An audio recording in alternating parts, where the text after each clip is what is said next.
सुप्रभात। Very good morning जी। आज जो है क्या करने वाले हैं हम आज?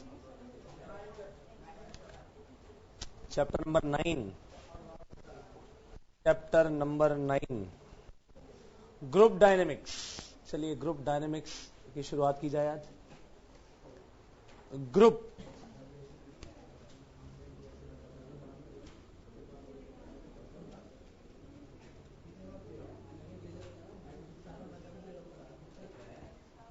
यार कुछ ग्रुप्स के जरा मुझे नाम बताइए। ग्रुप कौन कौन से ग्रुप को जानते हैं आप? हाँ जी, groups IPC group 1, group 2, final group 1, 2। सही बात है।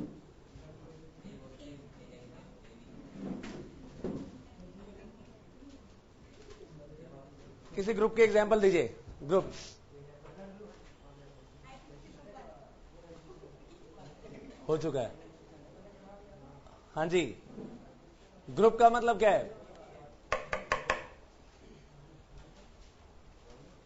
ग्रुप का मतलब क्या है? बहुत सारे लोगों का ग्रुप है ना।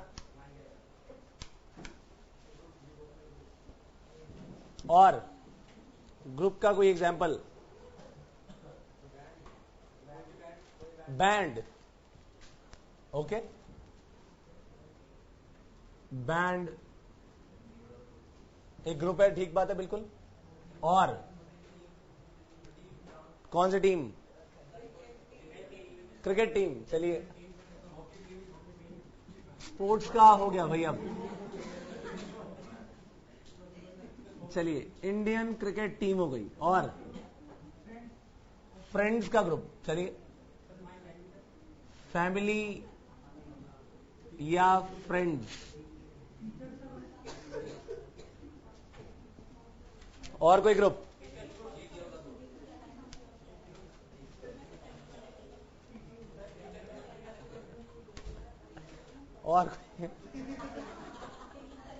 और कोई ग्रुप? चींटियों का ग्रुप क्या करेगा भाई? हालांकि उससे भी सीखने को बहुत कुछ है। और वो फैमिली फ्रेंड्स में आ गया।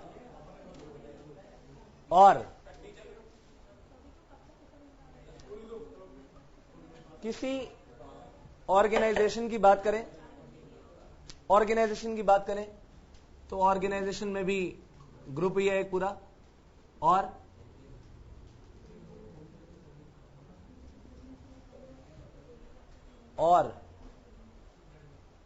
कोई ग्रुप? जी, बिजनेस ग्रुप इसी में होगा। और बताइए ट्रेड यूनियन कैसा है? Trade union, labour union, trade union एक ही बात हो गई।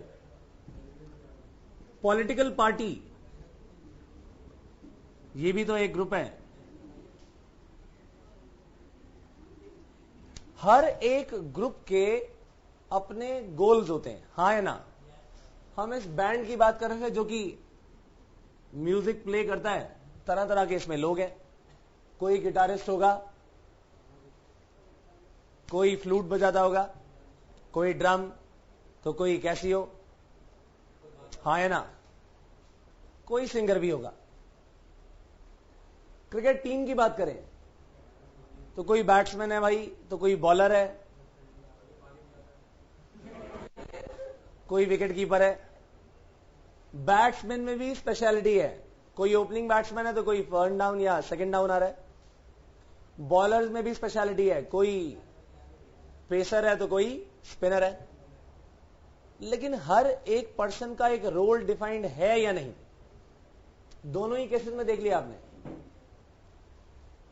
तो इसी तरह के ग्रुप्स की अगर बात करें तो इंडियन क्रिकेट टीम में आपने कहा कि कुछ हमारे बैट्समैन है जी, कुछ बॉलर्स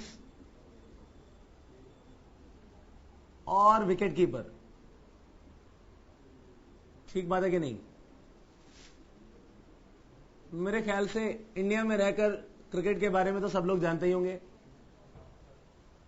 चाहे वो बॉयज हो या गर्ल्स हो, ना चाहते हुए भी इसे जानना पड़ता है, चीज ऐसी है ये।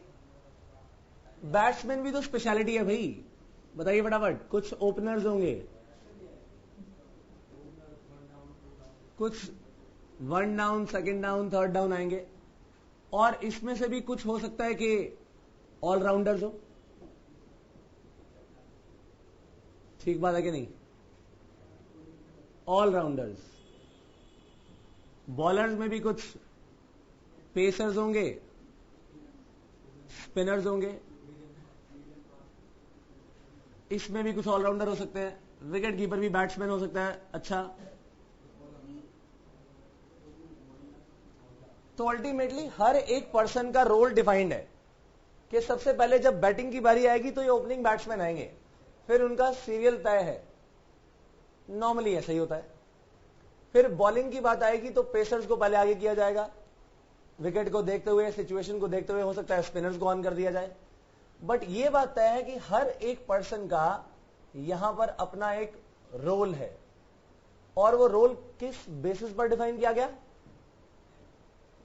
उस पर्सन की एक्सपर्टीज के बेसिस पर डिफाइन किया गया। हाँ या ना? ऐसा ही कुछ ऑर्गेनाइजेशन में भी तो होता है। मान लीजिए कि एक सेल्स टीम का सेल्स मैनेजर है, मैं सिर्फ सेल्स डिपार्टमेंट की बात कर रहा हूं, हालांकि पूरी ऑर्गेनाइजेशन भी अपने आप में बहुत बड़ा ग्रुप है। अब इस सेल्स मैनेजर के अंडर ये 2 टीम लीडर काम करते हैं। दोनों कौन है ये? Team leaders. और इन लोगों के नीचे भी सेल्स एग्जीक्यूटिव काम कर रहे हैं। ठीक बात है कि नहीं? सेल्स एग्जीक्यूटिव, ये भी तो एक ग्रुप है।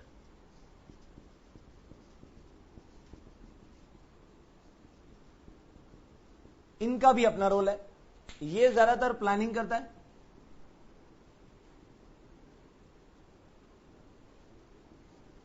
ये दोनों लोग इस लेवल पर कुछ पार्ट प्लानिंग का करते हैं, प्लस एग्जीक्यूशन देखते हैं।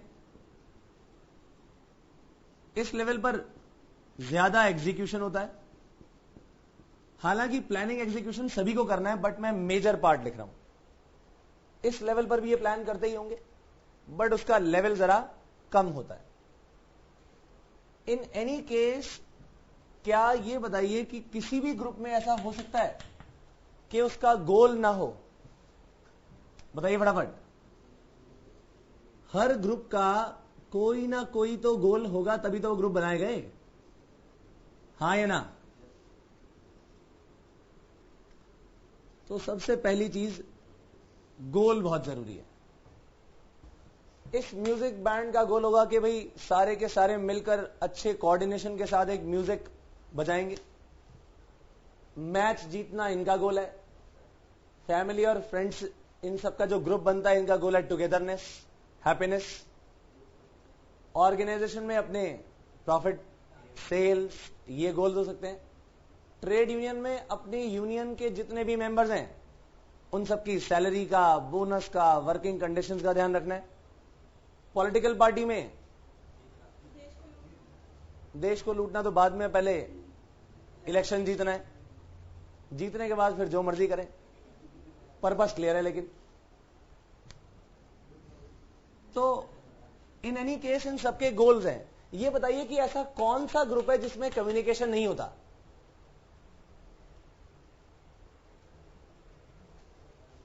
ऐसा कौन सा ग्रुप है जिसमें कम्युनिकेशन ही नहीं होता आपस में? ऐसा कोई भी हो ही नहीं सकता। यानी हर एक ग्रुप का कम्युनिकेशन पैटर्न तय है। कम्युनिकेशन पैटर्न जरूर होगा। ये वर्बल भी हो सकता है और नॉन वर्बल भी। जैसे आप क्रिकेट में देखते हैं, क्रिकेट में पीछे से फॉर एग्जांपल किसी ने शॉट मारा और फील्डर को इशारा करते हैं कि आप ये बॉल को जो है कैच करो। ठीक बात है कि नहीं? या फिर फील्ड करो। उसी तरह जब दो बैट्समैन रनिंग कर रहे होते हैं तो बोलना भी होता है कई बार, लेकिन कई बार ऐसा होता है कि वो दूसरे पर्सन के स्टेप्स को देखकर, उसकी मूवमेंट को देखकर अंदाजा लगाता है कि ये अगला रन लेना चाहता है या नहीं लेना चाहता। ये भी क्या है? कम्युनिकेशन। बोल कर तो वैसे होता ही है, हमेशा नॉन वर्बल भी होता है। जरा सोचिए, बैंड में एक पर्सन जो सबको जो है एक ऐसे स्टिक लेकर के सबको हाथ हिलाता होता है, वो क्या कर रहा होता है? डांस कर रहा होता है कि कोई डांसर भी तो चाहिए। क्या करता है वो इंस्ट्रक्शंस दे रहा है। She is right. क्या इंस्ट्रक्शंस दे रहा है? वो पूरे के पूरे बैंड को हर तरह के इंस्ट्रक्शन दे रहा है कि आपने अब इसकी आवाज तेज करनी है, इसकी कम करनी है, ये लोग अब बजाएंगे, दूसरे वालों को कम कर दिया। उसकी जो हैंड्स मूवमेंट है, बिना बोले वर्बली वो पूरे के पूरे ग्रुप को कम्युनिकेट कर रहा है। ठीक बात है कि नहीं? इसी तरह से हमारा कम्युनिकेशन हर एक ग्रुप में जरूरी है, लेकिन हर एक ग्रुप का कम्युनिकेशन पैटर्न अलग हो सकता है। Is this clear? जिस तरह से हमने इस क्रिकेट टीम के स्ट्रक्चर को देखा, एक पूरी क्रिकेट टीम की लिस्ट आती है कि नहीं?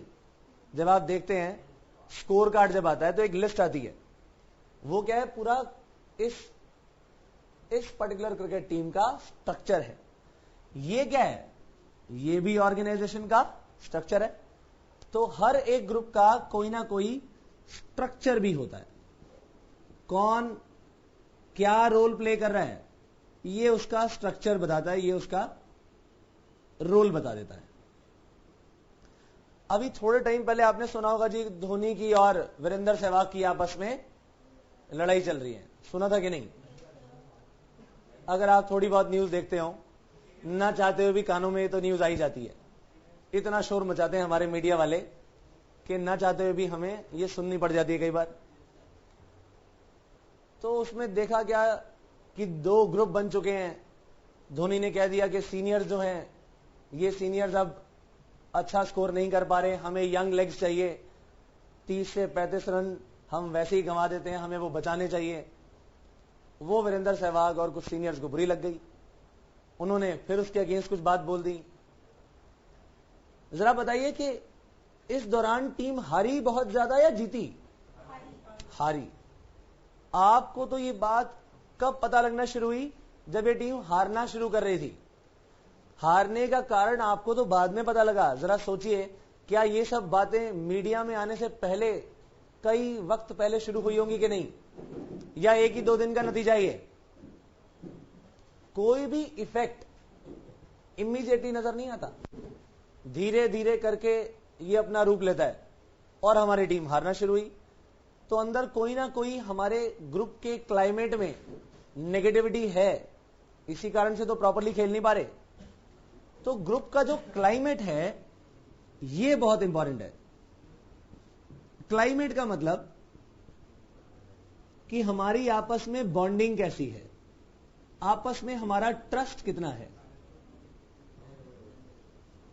ठीक बात है कि नहीं? यानी ये हमारे इमोशनल अटैचमेंट और बिहेवियर को बताता है। जरा सोचो, जब इंडियन टीम वर्ल्ड कप जीती थी तो क्या हुआ था? फाइनल जैसे ही उन्होंने स्कोर किया, जीते, सारे के सारे एक दूसरे के ऊपर चढ़ गए, खुशियां मना रहे हैं बच्चों की तरह। ऐसे छोटे छोटे बच्चे नहीं करते। सौरव गांगुली ने जब वो मैच जीता था, याद है कि नहीं? तो अपनी टी शर्ट उतार के उसने कुछ कहना चाहा था। एक्चुअली हुआ क्या था कि जब इंग्लैंड इंडिया में आई थी ना, तो एंड्रयू फ्लिंटॉफ जब यहां पर वनडे की सीरीज जीत गया, इंग्लैंड जीत गई, तो उसने पूरे के पूरे ग्राउंड में इसी तरह चक्कर लगाया था अपनी टी शर्ट उतार के। तो उसने उसका जवाब दिया था। लेकिन जरा सोचिए, इन सब के पीछे इमोशंस कितना काम करते हैं। हाँ या ना? हर ग्रुप में इमोशंस बहुत ज्यादा काम करते हैं, राइट? और इसी कारण से लोग आपस में जलते भी हैं और एक दूसरे से उनका प्रेम भी बना रहता है। ठीक बात है कि नहीं? तो ये जो क्लाइमेट है ये ग्रुप का पॉजिटिव भी हो सकता है और नेगेटिव भी हो सकता है। नेगेटिव है तो भैया टीम हारेगी, पॉजिटिव है तो टीम जीतेगी। यही सेम केस क्या इस सेल्स डिपार्टमेंट में हो सकता है? यस। मान लिया जाए इन दो टीम लीडर्स में आपस में लड़ाई है, एक दूसरे की शक्ल देखना नहीं चाहते। ये कहता है जी हमारी टीम किसी भी हाल में इससे हारनी नहीं चाहिए। एक ही ऑर्गेनाइजेशन में दो दो ग्रुप्स बने हुए हैं। जरा सोचिए कि इसका ओवरऑल नुकसान होगा या नहीं होगा। पूरी की पूरी टीम जो है अगर मिलकर एक तरीके से काम करेगी तभी काम बनेगा, अदरवाइज कहीं ना कहीं प्रॉब्लम्स क्रिएट होगी। ठीक बात है नहीं? अब मान लो यहां पर म्यूजिक बैंड में फ्लूट बजाने वाले और तबला बजाने वाले में लड़ाई हो गई। अब जो है बीच में जहां फ्लूट बजानी है तबला वाले के साथ सपोर्ट करना है वो चुप हो जाता है, तो बैंड बज गया। सही बात है। एक्चुअली जहां पर कोऑपरेशन चाहिए वहां पर आप कोऑपरेट नहीं करते, तो सामने वाले की भी जो इफेक्टिवनेस है वो क्या हो जाएगी? लूज हो जाएगी। यही सारे के सारे ग्रुप का हमारा कैरेक्टरिस्टिक भी है। आइए पढ़ें page number 76, characteristics of groups. सबसे पहला group goal. Every group establishes its own group goals that provide motivation for their existence. जब तक कोई ना कोई गोल नहीं होगा तब तक ग्रुप की एग्जिस्टेंस हो ही नहीं सकती। Then group structure. It is based on the roles to be performed. जैसे रोल्स क्या थे? कौन बैट्समैन है, कौन बॉलर और कौन wicket keeper. Then group patterns of communication. It is a pattern of message flow in a group. कि message कैसे फ्लो होता है? ध्यान दीजिए, आपको याद है ना कि टॉप से बॉटम क्या जाती हैं? ऑर्डर्स, इंस्ट्रक्शंस, और फिर बॉटम टू टॉप क्या जाता है? रिपोर्ट्स। यहां से वापस रिपोर्ट और फिर यहां से वापस रिपोर्टिंग हो रही है। तो अल्टीमेटली मैसेज का जो फ्लो है वो क्या डिसाइड करता है कि इनका कम्युनिकेशन कैसा होगा।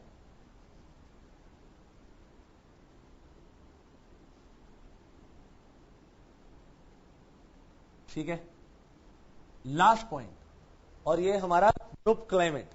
It is the emotional environment of a group based on bonding and trust among the members, participative spirit, openness and high performance goals. ये आपस की जो इनकी बॉन्डिंग है यही डिसाइड करेगी कि ये टीम जीतेगी या हारेगी, चाहे इनमें से कोई भी टीम क्यों ना हो। ये सब ग्रुप्स क्या है? टीम है, राइट।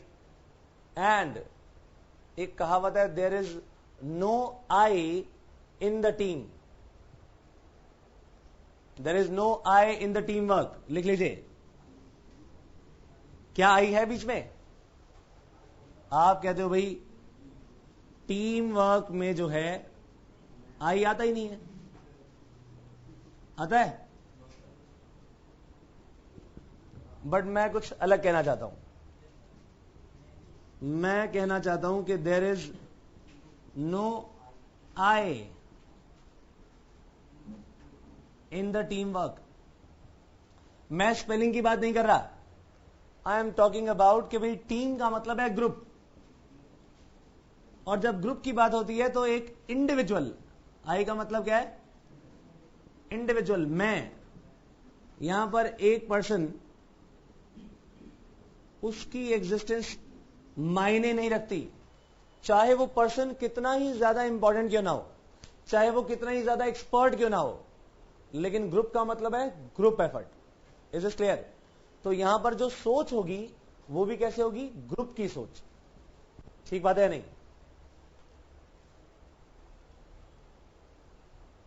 अब एक बात बताइए, जब मैच शुरू हो गया, हमारी बैटिंग आ गई, तो सबसे पहले बैट्समैन को तैयार होना है कि नहीं, या बॉलर्स कहेंगे जी पहले मैं जाऊंगा, नहीं जी मैं तो बैटिंग करूंगा आज पहले, ऐसे होता है? भाई तुम तो हर बार जाते हो बैटिंग करने, इस बार मैं जाऊंगा पहले, क्या ऐसे बॉलर बोल सकता है? क्यों क्यों नहीं बोलेगा? क्योंकि उसका रोल डिफाइंड है। ग्रुप डायनेमिक्स है ये। क्या है? Group dynamics. आइए देखें, ग्रुप डायनेमिक्स बताते हैं कि भाई ये लोग अपनी एक्सपर्टीज के कारण यहां पर हैं, हाँ या ना, और जिस पोजीशन पर जो रोल अदा करना है उसी रोल को निभाने के लिए इनको बुलाया गया। तो जरा सोचिए कि ग्रुप डायनेमिक्स में बैटिंग आ गई हमारी पहले, तो तैयार किन्हें करेंगे? बैट्समैन को, लेकिन बैट्समैन में से भी किसे? ओपनर जाएंगे, यानी उनका रोल डिफाइंड है। अब ऑर्गेनाइजेशन पर आ जाइए। मान लीजिए कि सेल्स मैनेजर है, एक कोई सामान बेचने जाना है, क्या सेल्स मैनेजर खुद अपना बैग उठाएगा और पहुंच जाएगा जी मैं बेचने आया हूं सामान? बताइए, ऐसा नहीं होता। पहले ये सेल्स एग्जीक्यूटिव पिच करने जाते हैं कि हमारे पास ये सामान है। जब सामने वाली पार्टी इंटरेस्टेड है, बड़ा ऑर्डर है, तो टीम लीडर्स जाते हैं। जब इनसे भी बात न संभले, सामने वाले का स्टेटस और बड़ा है, वो किसी छोटे ग्रेड के बंदे से डील नहीं करना चाहता, इसका मतलब ये नहीं कि उससे बात नहीं करना चाहता। छोटे ग्रेड का मतलब कि वो उस पर्सन से डील नहीं करना चाहता जिसके पास डिसीजन मेकिंग की पावर नहीं है। सामने वाला पर्सन चाहता है कि मेरे से वो बात करे जिसमें डिसीजन मेकिंग की पावर हो। तो ऐसे केस में सीधा सेल्स मैनेजर से बातचीत होगी। Are you getting my point? तो यहां पर सामने वाली पार्टी डिसीजन मेकर से बातचीत करना चाहती है। जब बड़ा ऑर्डर है तो ऐसे केस में सेल्स मैनेजर का रोल बढ़ जाता है। Is this clear? यानी हर पर्सन का अपना रोल डिफाइंड है। आइए पढ़ना शुरू करें। यही है ग्रुप डायनेमिक्स। लिखा है groups are the basic building blocks of organisation. Basic building blocks. It is now very common for the groups of employers to make decisions to solve difficult problems through groups. कैसे करते हैं? आज अगर मैं किसी organisation की बात करूं, उस ऑर्गेनाइजेशन में ध्यान से देखिएगा, अगर बोर्ड ऑफ डायरेक्टर्स टॉप पर बैठे हुए हैं, उन्होंने 4 अलग अलग लोगों को अपने काम पे लगाया हुआ है। एक है हमारा मार्केटिंग, दूसरा है प्रोडक्शन, तीसरा हमारा फाइनेंस, और फोर्थ है एचआर। ये बताइए मुझे कि अगर कोई सेल्स से रिलेटेड कोई बात है तो क्या बोर्ड ऑफ डायरेक्टर्स फाइनेंस वाले से पूछेंगे या सेल्स मैनेजर और पूरी सेल्स की टीम से बातचीत होगी? क्यों? भाई प्रॉब्लम आ गई, सेल्स से रिलेटेड है, तो किसके पास जाएं? उन्हीं के एक्सपर्ट्स के पास जाएंगे। यही क्या है? Group dynamics. ग्रुप डायनेमिक्स का मतलब हमारे साथ प्रॉब्लम को सॉल्व वो पर्सन करेगा जो कि उस चीज में एक्सपर्ट है, राइट? तो एम्प्लॉयर चाहेगा क्या? एक्सपर्ट राय चाहेगा। Is this clear? आगे चलते हैं। पुराने समय में क्या होता था? पुराने समय में किसी को इमरान खान का नाम मालूम है? इमरान खान पाकिस्तान क्रिकेटर थे पुराने, सो कैप्टन भी थे और अब पॉलिटिशियन है। उस समय इमरान खान के जमाने की जब बात देखें तो आज की तरह ये नहीं होता था कोई डिस्कशन करना है तो पूरी टीम को बुला लिया। इमरान खान की जो लीडरशिप थी ना, वो थोड़ी अलग सी थी, पार्टिसिपेटिव नेचर की नहीं थी, वो ऑटोक्रेटिक थी, अथॉरिटेरियन थी। जो इमरान भाई ने बोल दिया उसको बोलते थे खान साहब। उसको नाम क्या दिया जाता था? इमरान कोई नहीं बोलता था, बड़े बड़े लोग कहते थे खान साहब टीम में, जहां पर आज नाम लेकर बुलाया जाता है। तो जो उसने कह दिया टीम में वही होना है, जो कह दिया वो पत्थर की लकीर। लेकिन उसने बहुत सारे ऐसे डिसीजन लिए जिससे टीम जीती भी। लीडरशिप दिखाई, जहां जरूरत पड़ती थी खुद बैटिंग करने पहुंच जाता था, स्कोर करता था, बॉलिंग करते वक्त सामने वाली टीम की हालत खराब कर देता था। ही लेड बाय एग्जाम्पल्स, तो उसी के साथ पीछे पीछे लोग अच्छा करने लग जाते थे। लाइकवाइज नए टैलेंट को निकाल के लाता था, वसीम अकरम को गली में से उठा लिया। ये लोग, बहुत सारे ऐसे लोग थे जो कि गली क्रिकेट खेलते थे, उनको सीधा उठा के ट्रेनिंग दे दी और उठा के पहुंचा दिया पाकिस्तानी क्रिकेट टीम में। यानी वहां पर उसने बहुत सारे लोगों को सपोर्ट भी किया, बट उसकी लीडरशिप का तरीका क्या था? तुम्हें सिर्फ सुनना है और करना है, ये सोचने का काम इधर है, जो बोल दिया वो करो, और किसी को बोलने की हिम्मत नहीं होती थी। ऐसे कई केसेस में पुराने समय में भी, जब छोटी छोटी ऑर्गेनाइजेशंस की बात करें, तो आज जिस तरह बोर्ड ऑफ डायरेक्टर्स मार्केटिंग के बारे में मार्केटिंग के एक्सपर्ट से राय लेते हैं, पुराने समय में भी ऐसे लोग राय लेते नहीं थे। मार्केटिंग के लिए बंदा रख दिया, सेल्स के लिए, उसे बोला ओनर ने कि जो मैं बोल रहा हूं वो करो, बस तुम्हें कुछ बोलने की जरूरत नहीं है। ये क्या है? Authoritarian incentives. लेकिन आज का जमाना चेंज हो गया है, आज एक्सपर्ट्स का जमाना है, इसीलिए ग्रुप डायनेमिक्स की इंपॉर्टेंस बढ़ जाती है, एक्सपर्टीज की इंपॉर्टेंस बढ़ जाती है। लास्ट लाइन पढ़ेंगे। So earlier it was the domain of, example लिख लो, इमरान खान।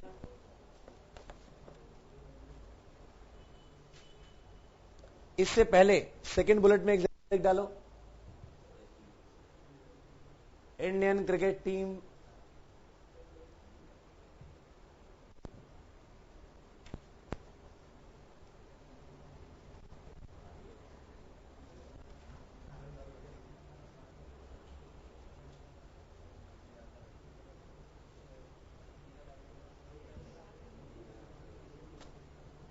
चलिए अब आगे चलते हैं।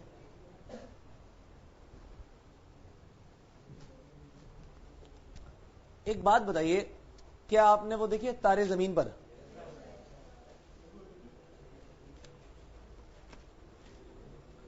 तारों की बात नहीं कर रहा, फिल्म की बात कर रहा हूं। तारे जमीन पर देखे नहीं हमने। फिल्म में जरा ये बताइए, वो जो छोटा सा लड़का था जो बहुत बढ़िया पेंटर था, उसकी इस क्वालिटी को किसने पहचाना था? आमिर खान ने। आमिर खान ने पहचाना। Was it sufficient for that boy? या ये बातें जब तक सबको पता न लगती, लोगों का रिकग्निशन ना मिल जाता, तब तक ये बहुत ज्यादा वैल्यूएबल नहीं था? हाँ या ना? यानी जब तक उस स्कूल के टीचर्स, वहां पढ़ने वाले बच्चे इसको रिकग्नाइज ना कर लेते कि यार ये तो बहुत ही बढ़िया बच्चा है, इतनी बढ़िया पेंटिंग करता है, जब तक उसका रिकग्निशन नहीं मिलता उस बच्चे को, तो क्या उसकी बहुत ज्यादा वैल्यू होती? नो। हर ग्रुप के अंदर एक पर्सन में अगर कोई खासियत है ना, तो वो चाहेगा मेरी खासियत सब लोगों को पता लगे। जैसे कि मान लो एक अच्छा सा सिंगर है, और स्कूल में सारे के सारे ग्रुप के अंदर जो है पढ़ते भी हैं, खेलते भी हैं, लेकिन वो हर वक्त मौका ढूंढेगा कि यार कभी गाने का मौका मिल जाए। बस जैसे ही अंताक्षरी का मौका आया, फटाफट से कहता था हाँ जी मैं गाता हूं। क्यों? वो अच्छा गाता है, मान लिया, लेकिन उसको रिकग्निशन कौन देगा? वो लोग जो अच्छा नहीं गाते। हाँ या ना? तभी तो उसको पहचानेंगे कि हाँ यार ये तो बहुत ही बढ़िया गाता है। ऐसा जरूरी नहीं है कि वही लोग रिकग्निशन देंगे जो कि अच्छा नहीं गाते। जो गाते भी हैं वो भी रिकग्निशन कब देंगे? जब वो परफॉर्म करेगा। हर ग्रुप के अंदर हर पर्सन में ये चाहत होती है कि उसके ग्रुप वाले जो है ना उसे आइडेंटिफाई करें, हाँ यार ये तो इस काम में बहुत अच्छा है। कोई गिटार अच्छा बनाता है, बजाता है, तो जब मौका मिलेगा वो गिटार बजाना शुरू कर देगा। ठीक बात है नहीं? तो अपनी क्वालिटी को खुद तो जानता है इंसान, सामने वाले से कंफर्मेशन लेना बहुत जरूरी है। रिकग्नाइज लोग करेंगे उसका, तभी फायदा नजर आता है। तो ग्रुप की पर्सनालिटी किससे डिफाइन होती है? सबसे पहला है स्पिरिट ऑफ कंफर्मिटी। आइए पढ़ें। ये पढ़ रहे हैं हम कैरेक्टरिस्टिक्स ऑफ ग्रुप पर्सनालिटी। लिखा है individual members soon come to realize that in order to gain recognition, admiration, and respect from others, they have to achieve a spirit of conformity. यानी लोगों से कंफर्मेशन मिलेगी तभी इनको लगेगा कि हां हमने कुछ हासिल किया. Our beliefs, opinions and actions, underline already है, ब्रैकेट में डाल दीजिए इसे. Our beliefs, opinions and actions are influenced more by group opinion than by an individual opinion, even if it is an expert's opinion. एक बताइए बात मुझे,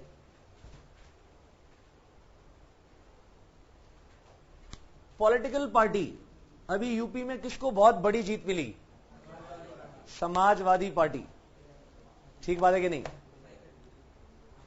cycle पर मोहर लगाई लोगों ने, है ना? और जीत गया कौन? कौन जीता? समाजवादी पार्टी जीती, अखिलेश नहीं जीता. पूरी पार्टी जीती है, इंडिविजुअल नहीं जीता.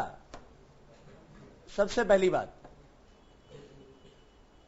लेकिन जरा सोचिए कि आज से पहले अगर हम बात करें तो यूपी में ये जो मुलायम सिंह यादव जो थे, इन्होंने किन किन मुद्दों पर बात की, अभी थोड़ी देर में डिस्कस करते हैं. ये एक बस लाइन लिख लीजिए ताकि मुझे थोड़ा स्पेस मिले लिखने के लिए.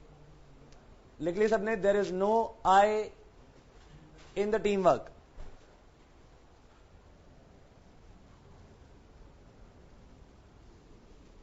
आज से पहले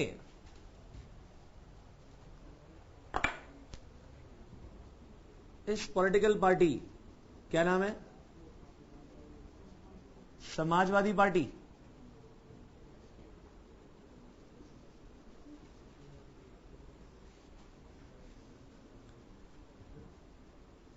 ये बताइए जरा, इस पार्टी में मुलायम सिंह यादव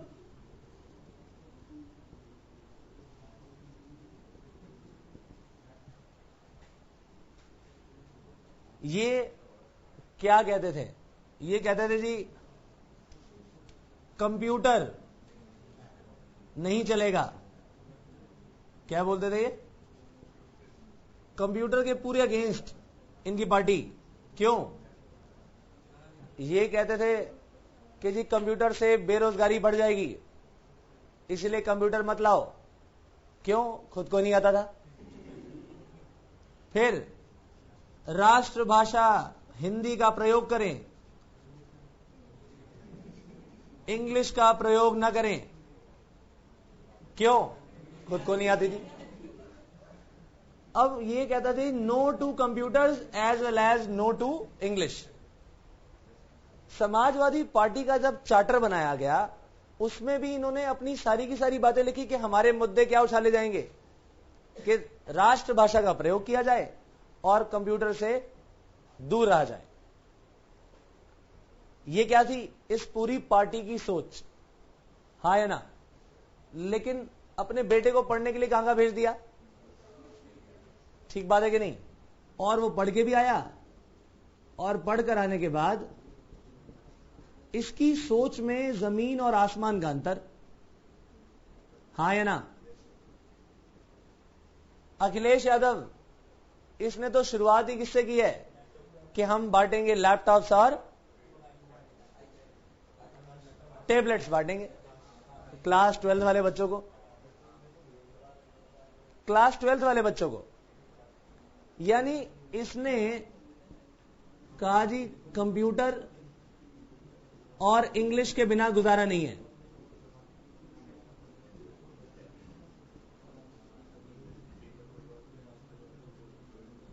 जरा सोचिए कि जब ये नया नया आया होगा इस पॉलिटिकल पार्टी में, तो क्या इसकी बात किसी ने सुनी होगी? क्यों? क्योंकि पार्टी के एजेंडा में, पार्टी के चार्टर में लिखा गया हुआ है कि हमने तो इनको ओपोज करना है. हालांकि इसका ओपिनियन बड़ा ही साफ था कि भाई अगर हमें ये चुनाव जीतना है, मायावती को हटाना है, तो इस पर्टिकुलर के लिए काम के लिए हमें इन दोनों को निशाना बनाना पड़ेगा. अपनी पुरानी जो भी हम सोच है उसको बदलेंगे नहीं जब तक तो काम होगा नहीं। अब एज एन इंडिविजुअल इसकी कोई वैल्यू बिगिनिंग में नजर किसी को नहीं आई होगी। क्यों? क्योंकि एक बड़े ग्रुप पर इंडिविजुअल का ओपिनियन कई बार काम नहीं करता। ठीक बात है कि नहीं? अब लाइन पढ़िए, यही लास्ट लाइन 76।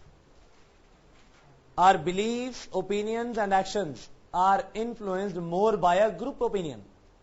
कई बार जो ग्रुप करता है भैया हमें वही काम करना पड़ता है, then by an individual opinion. Individual opinion की हम नहीं सुनते, even if it is an expert opinion. Aamir Khan का जो एग्जाम्पल दिया वो अगले पेज पर लिखा हुआ है। अब सीधा पॉइंट नंबर 3 पर आ जाइए, रेजिस्टेंस टू चेंज। जरा सोचिए, बड़े ध्यान सोचिएगा। अखिलेश यादव को यह समाजवादी पार्टी की सोच, नई सोच लाने में कितना स्ट्रगल करना पड़ा होगा। मुलायम सिंह के साथ जो अदर पॉलिटिशियंस थे ये कहेंगे जी ये जो नया सा छोकरा आ गया है ये हमें क्या सिखाएगा, यही तो वर्ड यूज करे। ये कल का छोकरा जो है हमें हमारे एक्सपीरियंस के सामने क्या नई बातें सिखाएगा। सारी जिंदगी हमें राजनीति करते हुए हो गई।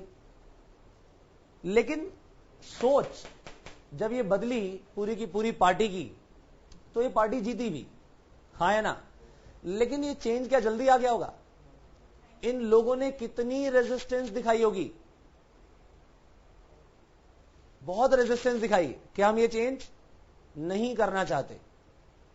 क्यों? हर इंसान को चेंज से डर लगता है।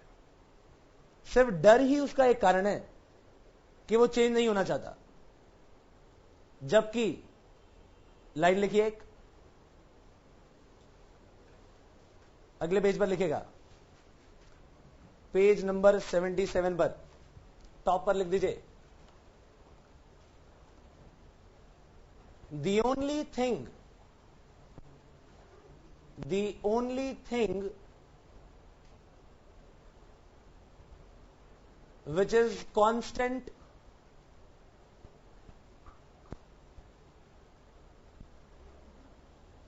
in this world is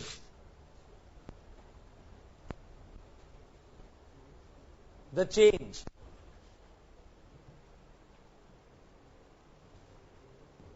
दुनिया में अगर कोई चीज कांस्टेंट है वो चेंज है।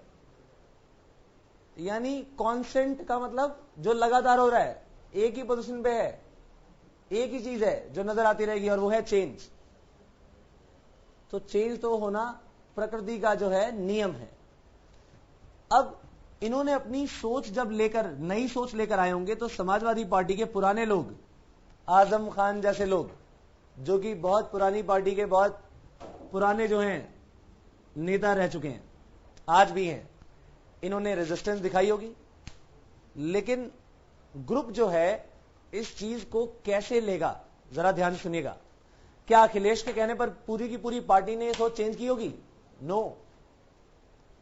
उसने मनाया किसे होगा? सबसे पहले अपने पिताजी को। जो पर्सन डिक्टेटर है उस ग्रुप का, अगर उसके ग्रुप के अंदर डिक्टेटर ने बोल दिया कि ये काम ऐसे होगा, तो सारे कहेंगे ठीक है जी ऐसे ही होगा। तो या तो डिक्टेटर के कहने पर ऐसा काम होता है, या फिर जो पूरा का पूरा ग्रुप है इस बात को मान जाए तब ऐसा होता है। अदरवाइज कोई थर्ड पर्सन आके चेंज करना चाहे तो ये बहुत डिफिकल्ट लगता है इन्हें। तो अगर कंसेंसस लाए भी होंगे तो ये मुलायम सिंह यादव इन सबके साथ मिलकर लाए होंगे या अपनी बात कहकर मनवा कर लाए होंगे। ये थर्ड पर्सन आके इमीडिएटली ये काम नहीं कर सकता था, इसके लिए बहुत मुश्किल था। तो हर कोई रेजिस्टेंस दिखाता है। आइए पढ़े जरा। It has been observed that a group generally does not take kindly to social changes. यानी सोशल चेंजेस को एक्सेप्ट नहीं करते लोग। On the other hand, the group may bring about its own changes. अपने आप चाहे तो ग्रुप अपने आप को चेंज कर ले जैसे मर्जी। कैसे? Whether by dictation of its leader और बाय कंसेंसस, आपसी सहमति से। अगली लाइन बहुत ही ज्यादा इंपॉर्टेंट है, मार्क कर लीजिए, very important. The degree to which a group resists, the degree to which group resists change serves as an important index of its personality। यानी जितना ज्यादा लोग रेजिस्टेंस दिखाएंगे, इसका मतलब चेंज उतना ही ज्यादा मुश्किल होगा। रेजिस्टेंस का मतलब कि हम चेंज नहीं होना चाहते। अब मान लो कि आप एक अकाउंटेंट बनकर, सीए बनकर एक कंपनी में चले गए जहां सारी मैनुअल अकाउंटिंग है। सोचो, अब आप कहोगे यार मैनुअल अकाउंटिंग से हम काम कैसे करेंगे, ये तो जमाना कई साल पुराना है, हमें तो सब काम कंप्यूटराइज करवाना चाहिए। अब आप चाहते हो सब काम कंप्यूटराइज हो जाए, और पुराने लोग जो हाथ से अकाउंट्स लिखने के आदी हैं, अब आप उनको कैसे समझाओगे? क्या वो रेजिस्ट करेंगे? वो कहेंगे जी ये क्या बला लेकर आ गए, ये कहां से हम सीखेंगे कंप्यूटर, ये तो इंसान जो आ गया है ये हमें निकालने वाला है, इसका मतलब हमारी इस जॉब से छुट्टी हो गई अब तो। हाँ या ना? ऐसा सोचेंगे कि नहीं? वो जितनी रेजिस्टेंस दिखाएंगे आपके लिए उन्हें चेंज करना उतना ही ज्यादा मुश्किल होगा। अब क्या किया जाए?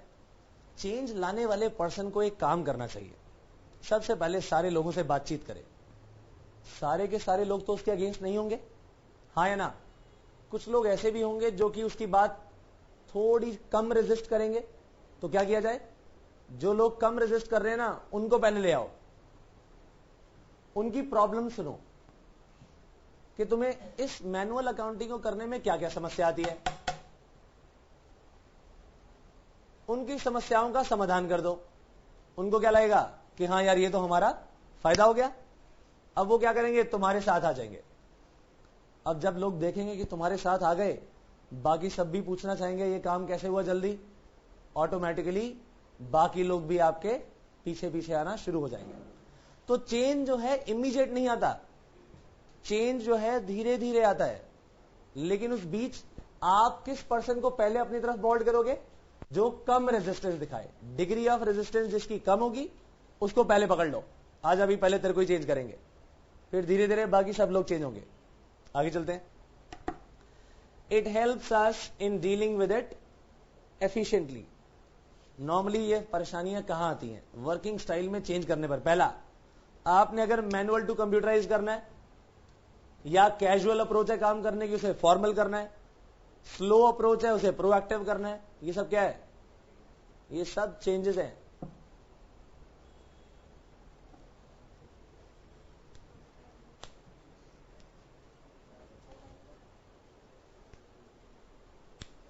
ऑस्ट्रेलियन टीम कैसी लगती है आपको? खतरनाक। जीतने के लिए वो क्या क्या कर देते हैं? गालियां भी देना शुरू कर देते हैं बैट्समैन को। बेचारा आउट नहीं हो रहा, उसकी कंसंट्रेशन करने के लिए, ब्रेक करने के लिए क्या क्या नहीं करते वो। कोई फील्डर आएगा अचानक आके उसे धक्का मार देगा, कोई बॉलर उसको सीधा बाउंसर मुंह पे मारेगा। कुछ ना कुछ जो है वो करते रहते हैं फालतू की बातें। अब जरा सोचो कि ये क्या सही टैक्टिक्स हैं या नहीं। देखा जाए तो ये एक फेयर गेम तो नहीं है, ठीक बात है कि नहीं? लेकिन वो कहते हैं भाई हमें तो जीतना है, हम जो है उसके लिए ये सब काम करेंगे। लेकिन इसी टीम में एक पर्सन हुआ करता था जिसका नाम था मार्क वॉ, स्टीवन वॉ का भाई। अगर कुछ लोगों को मालूम हो तो ये जो क्रिकेटर था, ये पर्सन आज तक किसी से लड़ाई करता हुआ नहीं देखा गया। हालांकि ऑस्ट्रेलियन टीम में न जाने कितने लोग थे जो कि बस यही गाली गलौज करना, किसी को तंग करना, जाके सामने वाले पर्सन से लड़ाइयां करना, ये सब करते थे। इस पर्सन की अप्रोच सबसे अलग थी। देखा जाए तो इंडिविजुअल, एज एन इंडिविजुअल क्या पूरी ऑस्ट्रेलियन टीम की सोच को बदल पाया ये? नो, उसे एक्सेप्ट करना पड़ा। लेकिन उसने क्या सोचा कि यार कम से कम मैं ये काम नहीं करूंगा। Are you getting my point? ये क्या है? ग्रुप की अपनी वैल्यूज है भैया कि वो क्या करना चाहते हैं। अब टाटा जैसी कंपनी जहां पर रिश्वत वगैरह कभी नहीं दी जाती, बहुत अच्छी कंपनी। इस कंपनी में मान लीजिए किसी और कंपनी का एक पर्सन जिसमें रिश्वत का लेना देना तो आम है, उसकी आदत भी बिगड़ गई। अब उसे जॉब मिल गई टाटा में जहां पर ये रिश्वतखोरी चलती नहीं। बताइए इसके लिए काम करना मुश्किल होगा कि नहीं? 100% मुश्किल होने वाला है। अब जरा सोचो कि टाटा में आकर के क्या ये रिश्वत के काम कर पाएगा? नो। इसे उसकी ग्रुप की रिस्पेक्ट करनी पड़ेगी। ग्रुप की जो वैल्यूज हैं उनकी रिस्पेक्ट करनी पड़ेगी। जो ग्रुप करता है वही इसे करना पड़ेगा। This is called respect for group values. आइए पढ़े point number 2। Any working group is likely to maintain certain values and ideals which make it different from others. In order to deal effectively with a group, we must understand its values which will guide us in foreseeing its programs and actions. हम उसको पहचान पाएंगे क्या programmes हैं, कैसे वो action लेते हैं, ये सब चीजें उसको जानने के बाद ही ये काम कर पाएंगे। साथ साथ एग्जाम्पल लिखते जाइएगा। ऑस्ट्रेलियन टीम का एग्जाम्पल साथ में लिख लो। Job in Tata.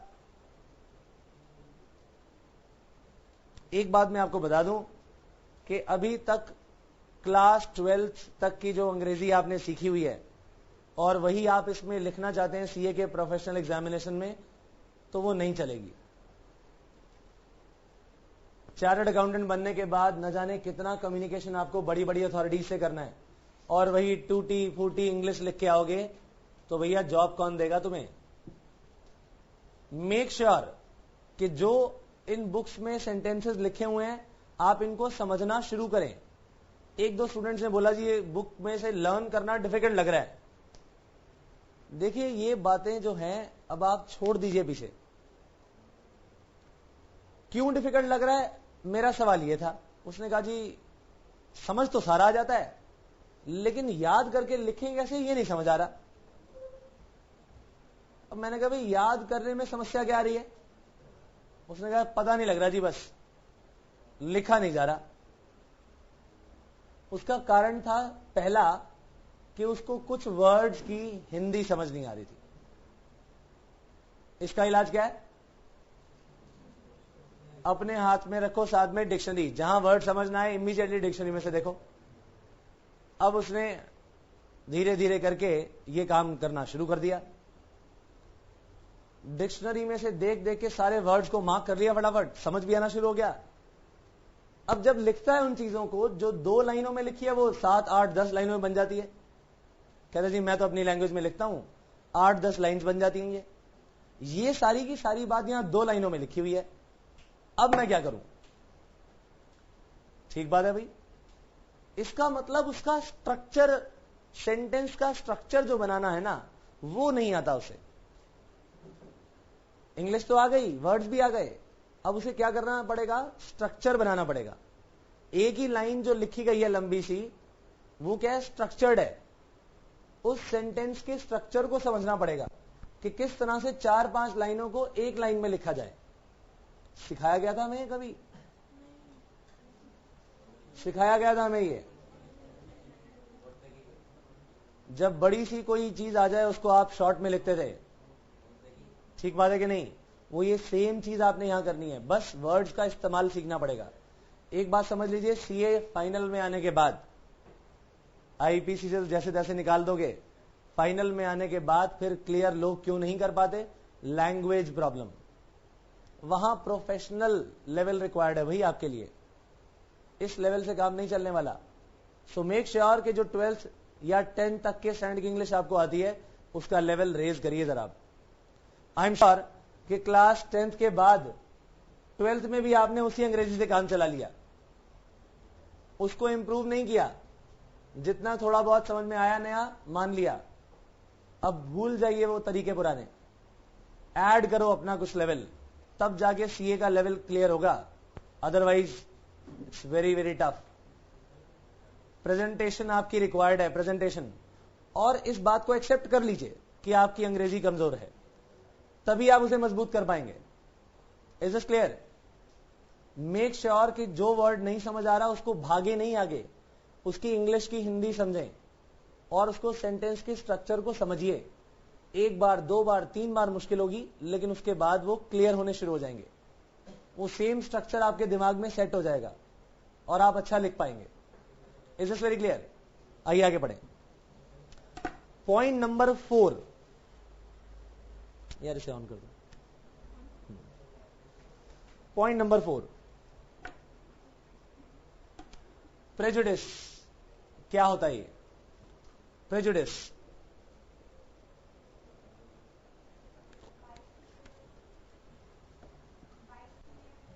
Biased, biasness, yes.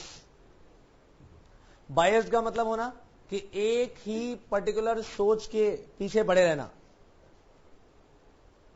पक्षपात करना, या सिंपल सी बात कि मेरी एक सोच है, मैं उससे हटना नहीं चाहता। बहुत सारे ऐसे केसेस हमने देखे जहां पर कुछ लोग एससी एसटी कोटा के अगेंस्ट हैं, कुछ लोग उसके फेवर में। जो लोग उसके अगेंस्ट हैं, क्या उन लोगों को फेवर में लाया जा सकता है? ऊपर ऊपर से हो सकता है वो हां बोल दें, ऊपर ऊपर से तो हां बोल देंगे, लेकिन अंदर से उनके दिमाग में क्या रहेगा कि हम तो इसके अगेंस्ट हैं। ये कहलाता है प्रेजुडिस। सोच एक ही तरह की सोच है ये। They don't want to admit individually. जैसे सामने कोई आ गया, जैसे इंटरकास्ट मैरिज, जरा सोचिए, इंटरकास्ट मैरिज का नाम सुनते ही हमारे दिमाग में पहली बात क्या आएगी? अरे यार ये नहीं। दिमाग में पहली बात तो यही आएगी कि इंटरकास्ट मैरिज इज रॉन्ग, चाहे वो हमारे ही बनाए गए रूल हो, लेकिन हम कहते हैं भैया ये तो गलत है। What is this? मेरा प्रेजुडिस। अब देखा जाए तो इंडिविजुअली किसी और से बात करनी पड़े ना, तो मैं इस बात को शायद एडमिट ना करूं, लेकिन अगर मेरे जैसे 4-5 लोग मेरे साथ आ जाएं, ग्रुप बन जाए हमारा, जो सभी इंटरकास्ट मैरिज के अगेंस्ट हैं, तो हमारी भी जुबान खुल जाएगी कि हाँ जी हाँ ये तो गलत है। तो नॉर्मली एज एन इंडिविजुअल हम जब ये काम नहीं कर पाते, बट ग्रुप में हमारा दिमाग चलना शुरू हो जाता है, जुबान में ताकत आ जाती है। ठीक है, this is called group prejudice. आइए पढ़े। Just as hardly any individual is free from prejudice. इसका मतलब क्या हुआ लाइन का? Hardly any individual is free from prejudice. शायद ही कोई ऐसा इंडिविजुअल हो जिसका प्रेजुडिस ना हो।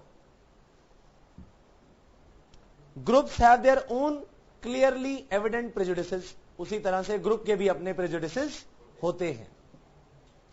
It is a different matter that the individual members may not admit their prejudiced attitude to others' race, religion, nationality, etc. But the fact is that individuals' prejudices get further intensified while coming in contact with other members of the group holding similar prejudices. क्या मतलब हुआ? जब यही individually बात करेंगे तो दूसरे से रेस, रिलीजन, नेशनैलिटी के बेसिस पर अपने प्रेजुडिस की बात नहीं करेंगे, लेकिन जैसे ही इनके जैसे लोग जिनका सिमिलर प्रेजुडिस है इनसे आकर कांटेक्ट में आएंगे, इनके मिलेंगे, तो ये भी जो है बोलना शुरू हो जाएंगे. दोबारा लाइन पढ़िए फटाफट. But the fact is that, यहां से पढ़िए, फर्दर इंटेंसिफाइड का मतलब कि ये चीज और बढ़ जाएगी.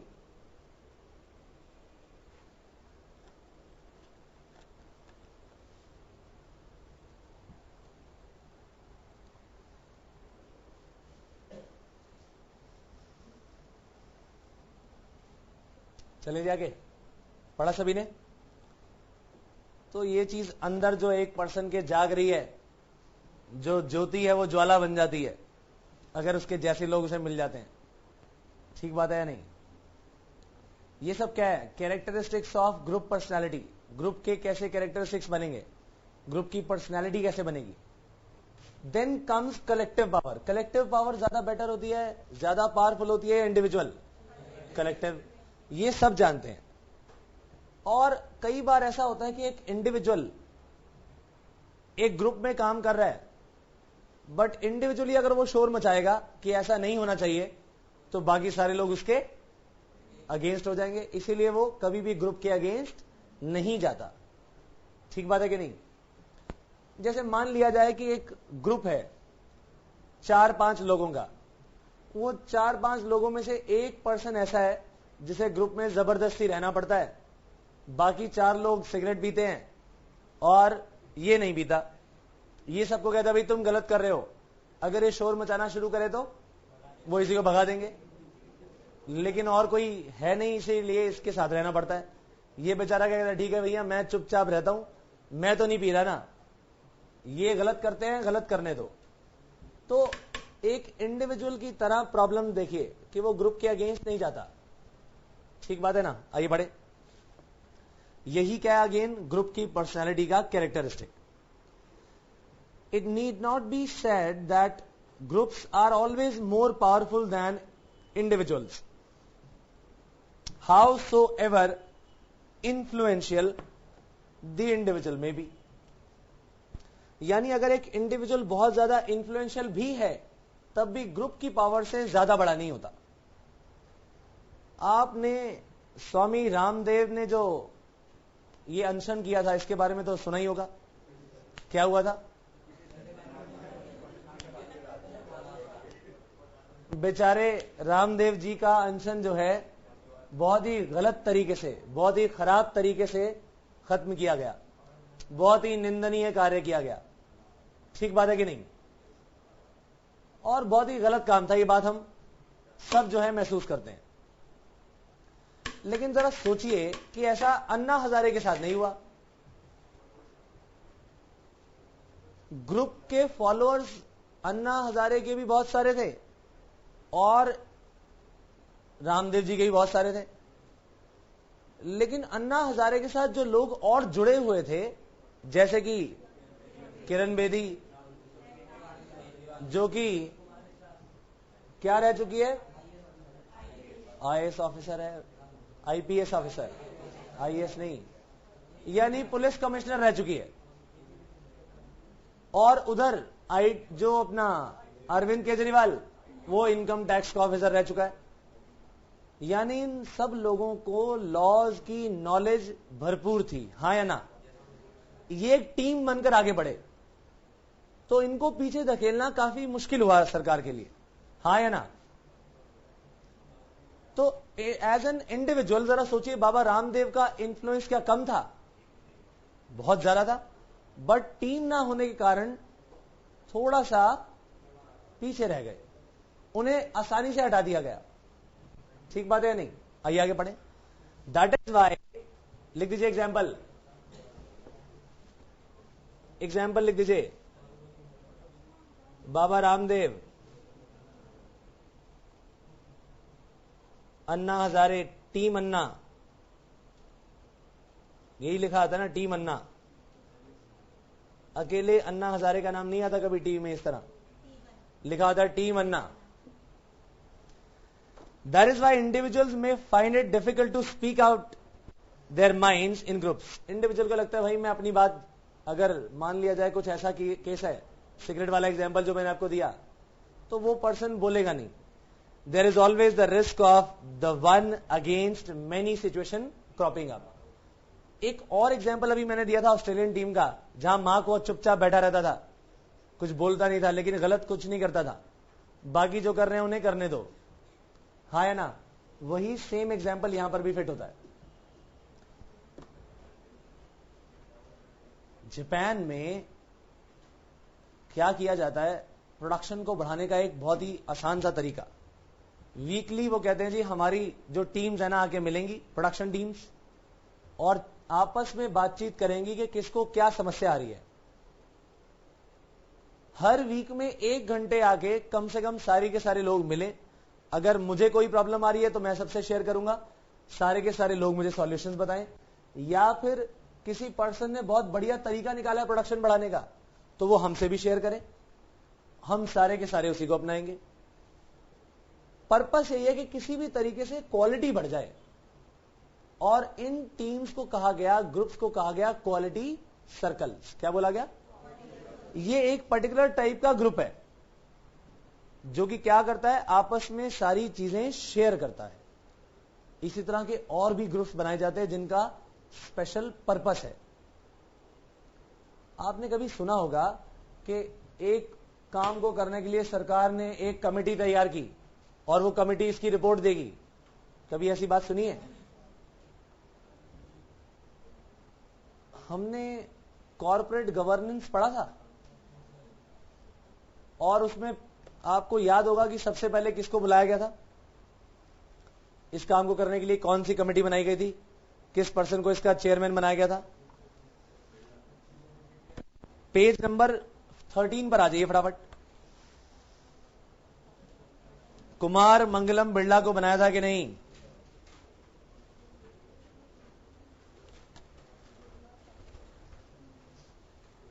पेज नंबर 13 लिखा हुआ है। रिकमेंडेशन किसने दी थी? कुमार मंगलम बिरला कमेटी। अंडरलाइन करिएगा, कुमार मंगलम बिरला कमेटी को। फिर उसके आगे एक रिव्यू कमेटी बनाई थी, NR नारायण मूर्ति कमेटी रिपोर्ट दी गई थी। नारायण मूर्ति कमेटी। देखिए ये कमिटीज बनाई तो क्यों बनाई? ये ग्रुप ही तो है। हां जी, ये भी क्या है? ग्रुप। जब भी कभी कमेटी बनाई जाती है तो उसका एक पर्पस होता है। पर्पस क्या? इस केस में कॉर्पोरेट गवर्नेंस के ऊपर रिपोर्ट तैयार करनी थी, रिपोर्ट तैयार करके दो और आपका काम खत्म। यानी ये कैसी कमेटी थी? Ad hoc committee. कैसी थी? एडहॉक का मतलब टेम्परेरी। काम खत्म होते ही इस कमेटी का काम खत्म। दोबारा इन लोगों से बातचीत की जाएगी बट कमेटी का काम पूरा हो गया। वो क्या थी? टेम्परेरी नेचर की कमेटी, एडहॉक कमेटी। लेकिन कुछ ऐसी भी होती है जो स्टैंडिंग कमेटी होती है, हर वक्त वही काम करती है, वो परमानेंट नेचर की है। और कुछ ऐसी कमेटी है, वो कमिटीज जो कि एडवाइजरी नेचर की है, यानी जहां पर एडवाइस लेनी हुई उस स्पेशल पर्पस के लिए उन स्पेशल एक्सपर्ट्स के पास जाएंगे और वही कमेटी अपना हमें एडवाइस देगी। Is this clear? तो कमिटीज बनाई जाती हैं। ये है point number 3। 9.4 page number 78। 9.4 page number 78। जरा पॉइंट नंबर 2 और 3 पढ़ लीजिए, क्वालिटी सर्कल और कमिटीज।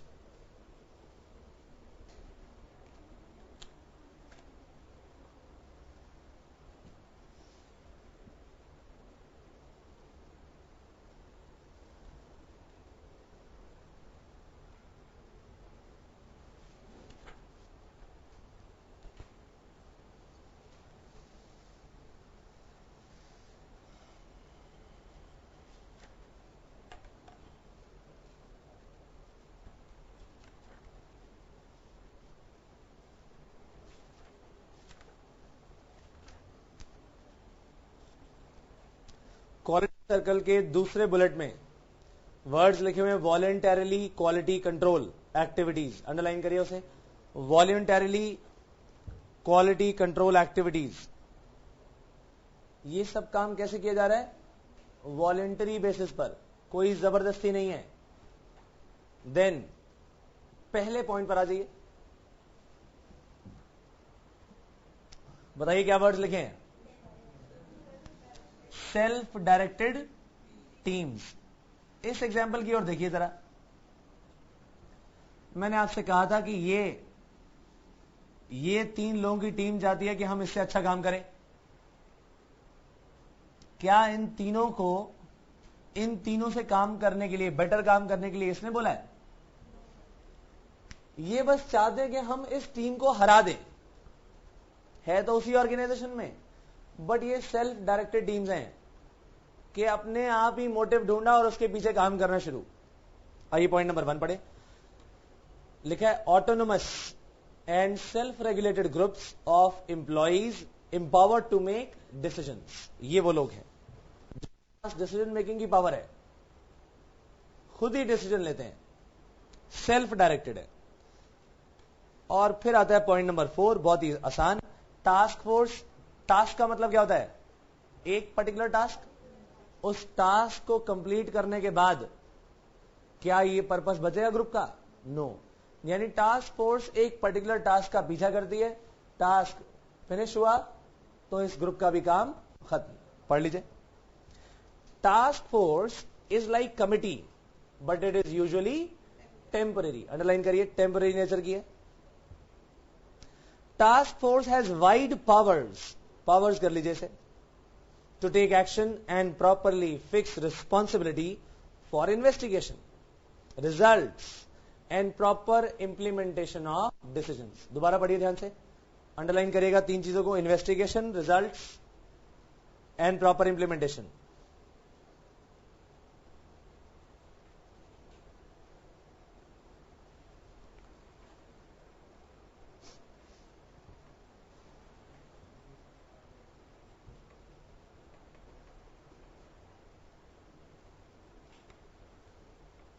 ये जो बोर्ड पर लिखा है जरा जल्दी से नोट करिए,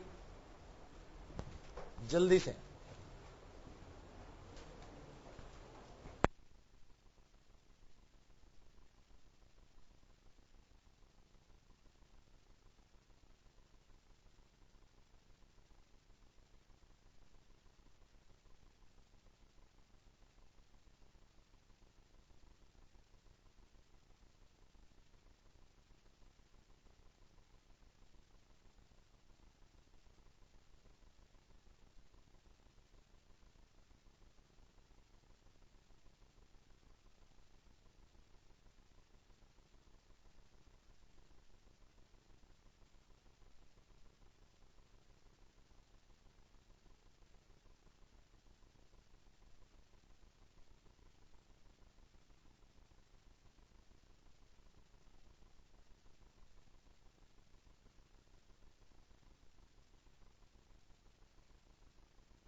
चलें आगे।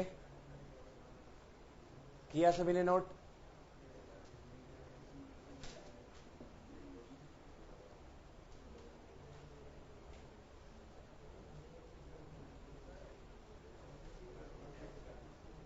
अखिलेश यादव ने क्या किया? यहां लिख दीजिए यस टू।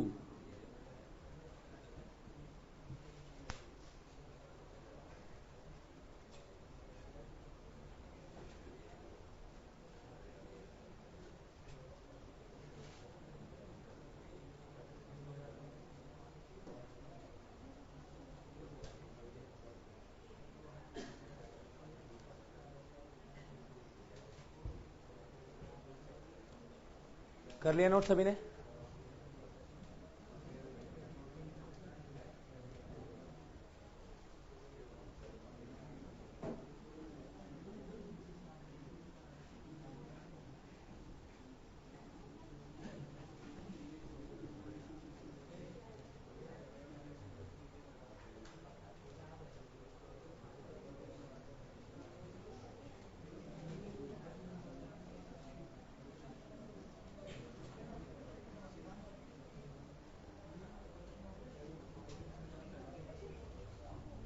आइए मैं आपको एक सरदार जी की कहानी सुनाऊं। एक बहुत ही एजेड बुजुर्ग और जिंदगी भर का एक्सपीरियंस लिए हुए एक सरदार जी के पास उनके कुछ नेबर्स आ गए और झगड़ा यह था कि एक फैमिली में हस्बैंड और वाइफ की बहुत लड़ाई होती थी और पोजीशन आ चुकी थी कि भाई अब डिवोर्स होगा। लेकिन किसी ने सलाह दी कि आप इन सरदार जी से जाके मिलो, ये हो सकता है आपकी हेल्प कर दें। तो वो परिवार जो है उनसे हेल्प मांगने गया। उन्होंने कहा ठीक है जी, लड़के वालों को सबको बुला लो और लड़की वालों को भी बुला लो। सारे के सारे 7 बजे सुबह इस दिन मेरे घर पहुंच जाएंगे। सारी की सारी फैमिली, लड़के वालों की भी और लड़की वालों की भी पहुंच गई। एक बड़े से कमरे में बिठा दिया लड़के वालों को और दूसरे बड़े से कमरे में बिठा दिया लड़की वालों को। अब लड़ाई इतनी घमासान है उनके बीच और डिवोर्स की बिल्कुल समझ लीजिए कि कगार पर खड़े हैं। और आज सरदार जी के सामने टास्क ये है कि वो किस तरीके से इन दोनों को सुलझाएं। पर्पस क्लियर है सरदार जी को कि नहीं? क्लियर है कि इस प्रॉब्लम का किसी भी तरीके से सॉल्यूशन करना है मुझे, और आज बिना प्रॉब्लम सॉल्व किए मैं यहां से निकलूंगा नहीं। ये जो सोच थी ना कि बिना प्रॉब्लम सॉल्व किए कोई पार्टी यहां से जाएगी नहीं, ये सोच इन्हें आधी जीत दे गई। आधी जीत ये वैसे ही मिल गई इन्हें। क्या सोच करके? कि जब तक ये प्रॉब्लम सॉल्व होगी नहीं तब तक यहां से मैं उठने नहीं दूंगा किसी को। जीत से शुरुआत। लड़के वालों के पास गए, देखा तो सारे शोर मचाने लग गए, ये क्या हो रहा है, ये करते हैं वो, ये लड़की वाले ये करते हैं, लड़की ये करती है। सरदार जी ने सारे के सारे लोगों का चुपचाप बैठ जाओ, सिर्फ और सिर्फ एक बंदा बोलेगा और वो ये लड़का। चलो भाई बताओ, सारी कहानी सुनाना शुरू करो। उसने अपनी बातें बतानी शुरू की, लड़की की बुराइयां करनी शुरू की, सारी बातें बता दी। और उसके बाद उसने कहा चलो भाई ठीक है, मैंने तुम्हारी बात सुन ली। उसने जितना बोलना था बोल दिया। अब गए सीधा किसके पास? लड़की वालों के पास। वहां भी यही कहानी, सारे शोर मचाना शुरू। यही बात कहकर सबको चुपचाप बिठा दिया और क्या कहा? सिर्फ लड़की बोलेगी। बताओ जी क्या लड़के में कमी है, क्या क्या शोर मचाता है, डांटता है, क्या करता है, सब बता दो। लड़की ने अपनी सारी बातें बता दी कि ये जो है ये सारी परेशानियां मुझे। अब वो दोबारा गए लड़के वालों के पास। अब लड़के से पूछा कि बताओ कि इस लड़की में अच्छाइयां क्या क्या है, जितनी तुम्हें अच्छाइयां लगती है ना सबको गिनवाओ। सारी लिस्ट चाहिए मुझे, जितनी लंबी बना सकते हो बनाओ। सोचने पर मजबूर हो गया। शुरुआत की, धीरे धीरे करते करते उसकी सारी अच्छाइयां गिनवाना शुरू हो गया सबके सामने। सारे चुपचाप बैठे सुन रहे हैं। और फिर गए किसके पास? लड़की के पास। सेम बात रिपीट की। बताओ जी इस लड़के में अच्छाइयां कितनी हैं, सारी गिनवाओ। लड़की ने भी धीरे धीरे करके अच्छाइयां गिनवानी शुरू कर दी और दोनों को जाके बता दिया, भाई देखो लड़का तुम्हारे बारे में ये बोल रहा है, अच्छी बातें। और लड़के वालों को बोल दिया जी लड़के को, ये देखो लड़की तुम्हारे बारे में ये सारी बातें बोल रही है। अब जरा सोचिए उन्होंने इससे किया क्या। उन्होंने जो इतने टाइम से नेगेटिविटी भरी हुई थी दिमाग के अंदर, हर इंसान में पॉजिटिव और नेगेटिव दोनों होते हैं कि नहीं? हैं। लेकिन नेगेटिविटी भर भर के इंसान सामने वाले की पॉजिटिविटी को बिल्कुल गायब करवा देता है। इन्होंने उसको डिगिंग करके ना सारी अच्छाइयां दोबारा निकाल के ऊपर बिठा दी। और दोनों के दिमाग में क्या चीज आ गई? एक पॉजिटिव स्टेप आ गया,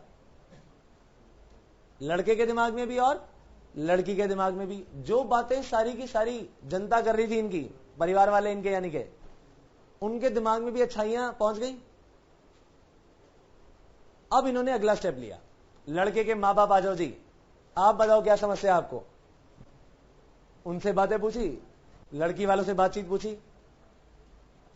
इस बीच कह दिया भाई एक बात तय है कि अगर लड़के वालों से कहा कि अगर लड़की वाले आपकी बातें सारी मान जाएं तब तो कोई टेंशन नहीं है। लड़के वालों ने कहा इससे बढ़िया क्या बात हो सकती है। फिर वहां पहुंच गए लड़की वालों के पास, अगर लड़के वाले तुम्हारी सारी बातें मान जाएं तो कोई समस्या तो नहीं है। उसने कहा बिल्कुल ठीक है जी, कोई बात ही नहीं। यानी उन्होंने किया क्या, सबसे पहले तो इन दोनों से यह लिखवा लिया एक तरह से कि भैया हम एग्री होने के लिए तैयार हैं। Although we are disagree now but we are not disagreeable, we are agreeable. यानी हम एग्री हो सकते हैं प्रोवाइडेड हमारी ये शर्तें मानी जाए। अब इन सब की बातें बड़े ध्यान से सुन के इन्होंने उसी समय क्या इलाज निकाला ये सुने। बड़ी ध्यान से सारी बातें सुनी, अंदर का सब कुछ बाहर आ गया, लड़के का भी और लड़की का भी, सब जो बातें दिमाग में थी सब बोल दी। अब जरा सोचो, इन्होंने अब जाके सबसे पहले लड़के वालों से किसी भी तरीके से ना कुछ डिस्काउंट करवा लिया। डिस्काउंट का मतलब कि एक स्टेप नीचे आ जाओ बस, कि लड़की की ये बात तो बिल्कुल सही है भाई। उन्होंने एक पॉइंट निकाला जी लड़की की ये रिक्वायरमेंट है, आप बताओ क्या आपकी बेटी होती तो आप ये पूरी करते कि नहीं, चाहते आप ये बात कि नहीं? वो कहते हां जी। एक बात लड़के वालों से मंगवा ली। अब वहां गए, लड़की वालों को बोलते हैं देखो जी आप कैसे लोग हो, उन्होंने तो ये बात मान ली है, आप कहते वो नहीं मानते। वो कहते जी हम बिल्कुल मानेंगे। अब उन्होंने कहा यार इन्होंने बात मान ली तो अब इन्हें भी क्या करना पड़ेगा, एक स्टेप नीचे आना पड़ेगा। अब आप बताओ क्या मानते हो। इनसे भी एक बात मनवा ली। फिर वहां जाके बात बोली लड़के वालों से, आप क्या डिस्काउंट दे रहे हो, यानी आप क्या बात मान रहे हो, वो भी तो इतनी मान रहे हैं, आपने बड़ा कौन सा काम कर दिया। एक बात इनसे और बनवा ली। ऐसे करते करते एक एक परसेंट करते दोनों का कंसेंसस ले आए। सुबह 7 बजे से लेकर रात के 11 बजे के बाद ये दोनों परिवार हंसी खुशी अपने घर जा रहे थे। जरा सोचिए कि इस इंसान ने किया क्या। सबसे पहले तो इसकी अप्रोच क्या थी कि भैया मुझे प्रॉब्लम को सॉल्व करना है जैसे मर्जी, जितना मर्जी टाइम लग जाए। और किसी भी प्रॉब्लम को सॉल्व करने के लिए सबसे पहले तो आपको उसके बारे में, उसके फैक्ट्स को जानना बहुत जरूरी है। और फैक्ट्स को जानना है तो भैया लिसनिंग, एक्टिव लिसनिंग के बारे में आप सब जानते हैं। एक्टिव लिसनिंग का कितना बड़ा रोल रहा होगा, जरा सोचो कितना ध्यान से इन्होंने सारी बातें सुनी होंगी। फिर उसके बाद दोनों पार्टीज को एग्रीएबल लेवल पर ले आए, हाँ या ना, और एट द एंड इन्होंने ये कारनामा कर दिखाया। ऐसा हमारी जिंदगी में, बिजनेस में, फैमिली में न जाने कई बार होता है जब दो लोगों की सोच अलग अलग जाना शुरू हो जाती है। और जब दो लोगों के एक्सप्रेशन और परसेप्शंस, दोबारा बोल रहा हूं मैं, क्या? एक्सप्रेशन और परसेप्शन, यानी उसका काम करने का तरीका, बोलने का तरीका, उसकी सोच जब अलग अलग जाना शुरू हो जाती है तो कॉन्फ्लिक्ट आएंगे ही आएंगे, हाँ या ना? अब आपने करना क्या है, इन दोनों की अलग अलग सोच जो जा रही है उनको अलाइन करना है। फैमिली लाइफ एक पटरी की तरह है ना, हाँ या ना? ट्रेन चल रही है और उसका एक ही ट्रैक है, उसी ट्रैक पर लेफ्ट और राइट दोनों पहियों को चलना है। अगर एक पटरी का इधर चला जाए और एक इधर, तो बताओ कहां ट्रेन जाएगी?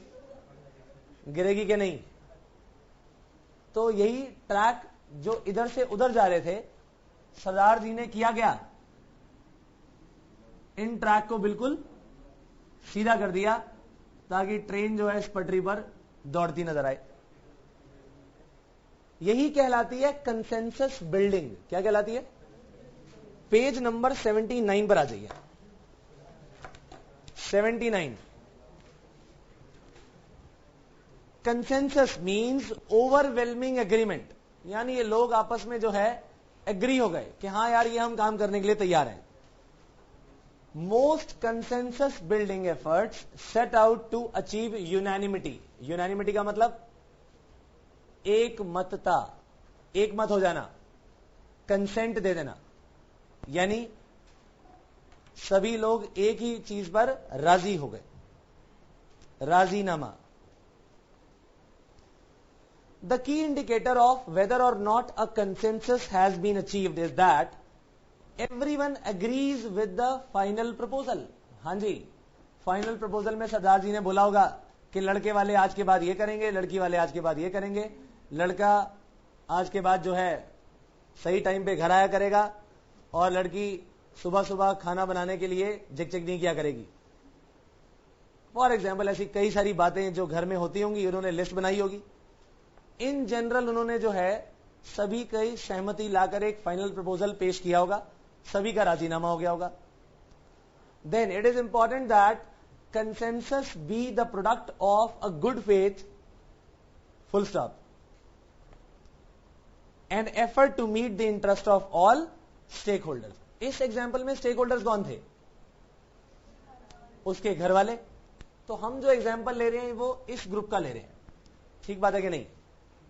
बैंड का भी एग्जाम्पल पढ़ लिया, क्रिकेट टीम का भी एग्जाम्पल हो गया, ऑर्गेनाइजेशन का भी हो गया, पॉलिटिकल पार्टी, ट्रेड यूनियन का एक एग्जाम्पल अभी बाकी है जो कि हम इसी में ही करेंगे। ठीक है जी, आगे चलते हैं। Thus consensus requires that someone frame a proposal, very important line, someone frame a proposal after listening carefully to everyone's interest। आपको मेरे ख्याल से सरदार जी का रोल क्लियर होता नजर आ रहा है। यहां पर सभी की बातें सुनकर उन्होंने क्या किया, एक फाइनल प्रपोजल तैयार किया जो दोनों के फायदे में है। Before the parties in a consensus building process come together, यानी उन दोनों के आने से पहले मीडिएटर या फैसिलिटेटर, यानी कौन? सरदार जी हमारे, can play an important part in helping to identify, very important, in helping to identify the right participants, assist them in setting an agenda and clarifying the ground rules by which they will operate and persuade non-compliant parties to participate। इसका मतलब ये कि उन्होंने इस meeting से पहले हो सकता है क्या किया हो, जैसे मैंने आपको बताया था कि ये हमारे सरदार जी हैं, ठीक है जी,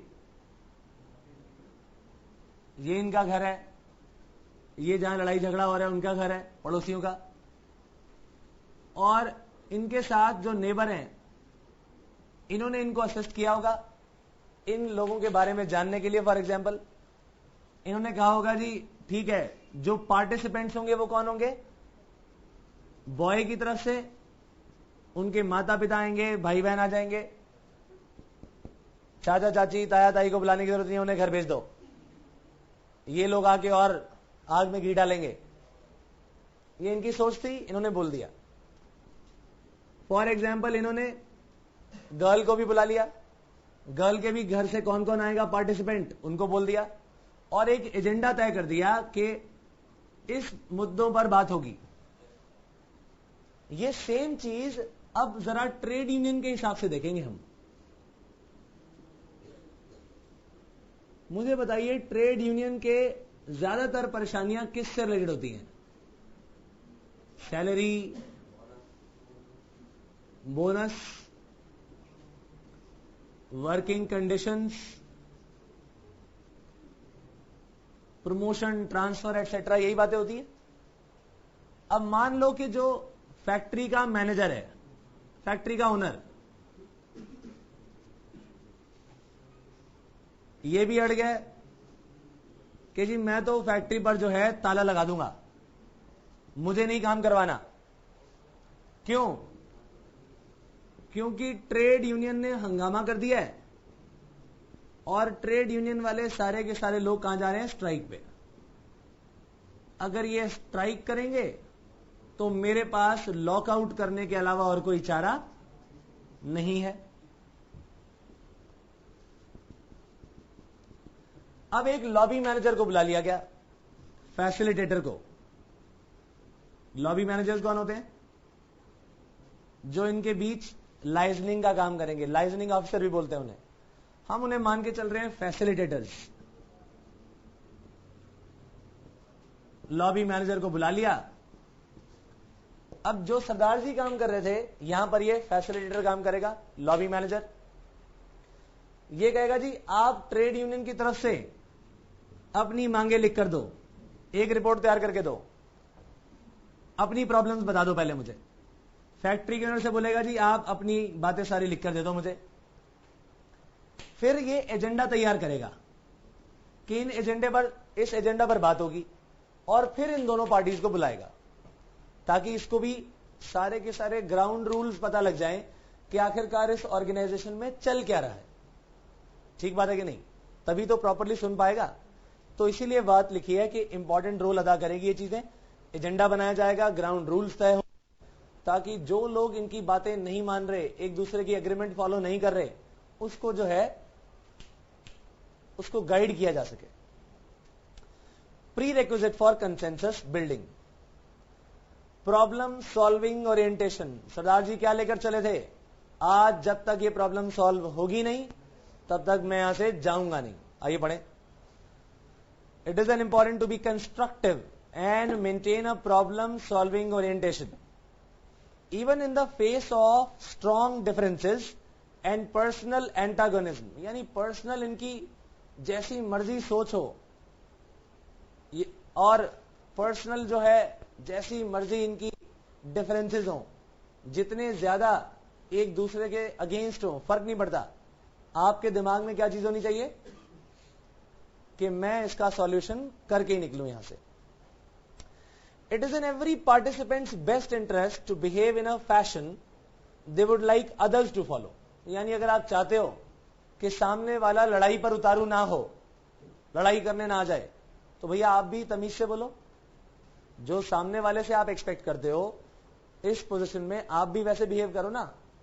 आगे, कंसर्न्स और disagreement should be expressed in an unconditionally constructive manner. यानी अगर कोई डिसएग्रीमेंट है भी तो प्रॉपरली आप उन्हें बताओ, बिना किसी कंडीशन के, कि सीधा सीधा हमारा ये डिसएग्रीमेंट है। जैसे लड़के ने बताया था अपनी प्रॉब्लम्स को, और उधर से लड़की ने अपनी प्रॉब्लम को बताया था। ये क्या था? बिना किसी कंडीशन के आप बता रहे हो अपनी कंसर्न्स और अपने disagreements. Then point number 2, engage in active listening. Sardar ji ने सारी बातें बड़े ध्यान से सुनी थी और समझी थी। Participants in every consensus building process should B encouraged, Indeed instructed if necessary. कई बार क्या होता है, सामने वाले की आदत जरा ज्यादा ही जोश खाने की है, गर्म जल्दी हो जाता है उसका दिमाग, तो ऐसे केस में क्या किया जा सकता है? उसको ये रूल बताया जा सकता है कि जब भी आप इस कंसेंसस बिल्डिंग में मौजूद रहोगे तमीज से बात करोगे। Are you getting my point और नॉट? तो इस पर्सन के पास, इस पर्सन जो ये फैसिलिटेटर है, एक इसके पास क्या होल्ड में है इसके कि सामने वाले पर्सन को रूल्स बता दे, अगर कंसेंसस करवाना है तो बीच में गड़बड़ नहीं होनी चाहिए कोई। Active listening is a procedure for checking to be sure that communications are being heard as intended. जैसा सोचा गया वैसे ही आगे कम्युनिकेशन किया जा रहा है। बताइए, अगला पॉइंट मैंने बताया था, डिसएग्री विदाउट बीइंग डिसएग्रीएबल। क्या बताया था? क्या बताई थी बात?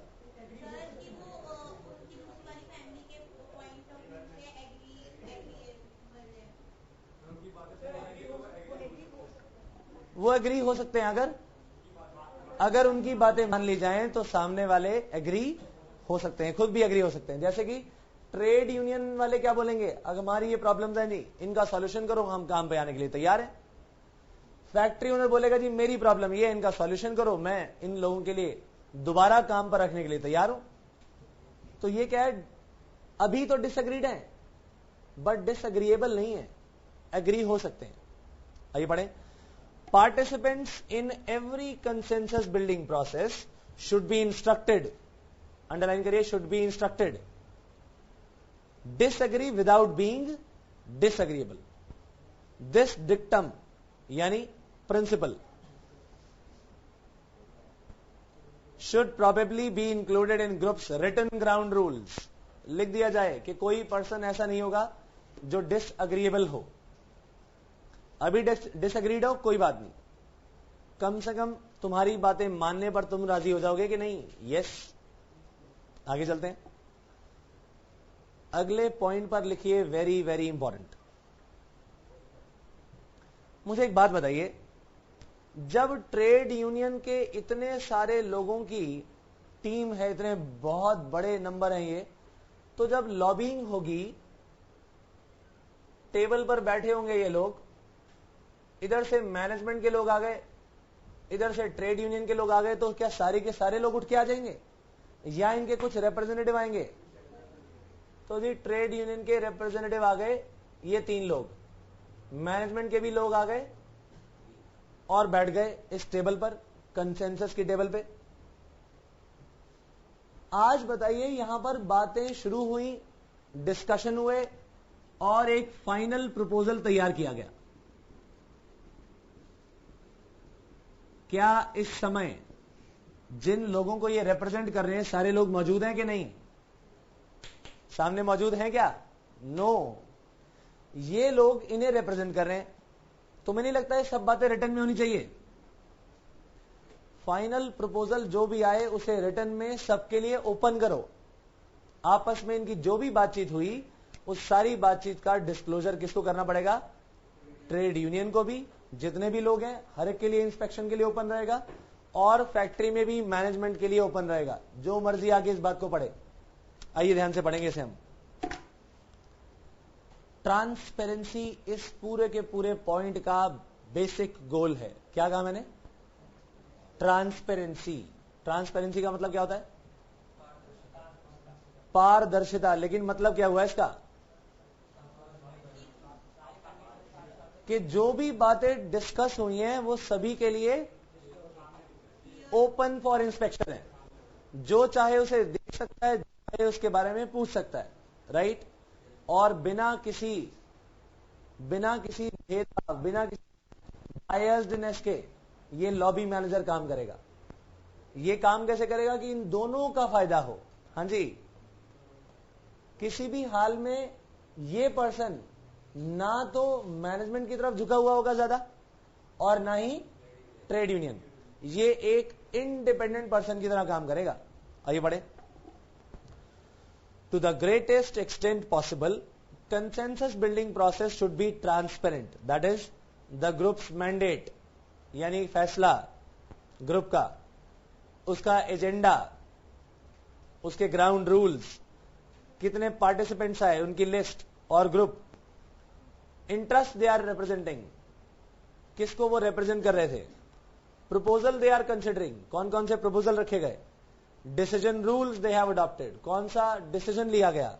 There finances and final report should an appropriate time be open to scrutiny, underline करिए, be open to scrutiny by anyone affected by the groups recommendation. By anyone, पूरी line को अंडरलाइन करिएगा, by anyone affecting the groups recommendation. इस group ने एक recommendation दी कि आप इस तरीके से काम करो। आप कौन? फैक्ट्री भी और ट्रेड यूनियन भी। तो जो सारी की सारी बातें इन्होंने डिस्कस की हैं, इनके लिए भी तो ओपन रहनी चाहिए जो इससे अफेक्टेड है, हाँ या ना? तो ये सब लोग स्क्रूटनी कर सकते हैं, इंस्पेक्शन कर सकते हैं। यस। और लास्ट पॉइंट, जो पॉइंट नंबर 5 है, ये ऑलरेडी आपको बता चुका हूं। क्या कहा मैंने कि सरदार जी ने क्या देखा था कि बॉय को फायदा हो खाली या गर्ल को फायदा हो खाली? नो, दोनों का फायदा हो। इधर इस लॉबी मैनेजर ने क्या किया, इस फैसिलिटेटर ने क्या किया? ट्रेड यूनियन का फायदा हो या सिर्फ मैनेजमेंट का? दोनों का। पढ़ लीजिए लास्ट पॉइंट।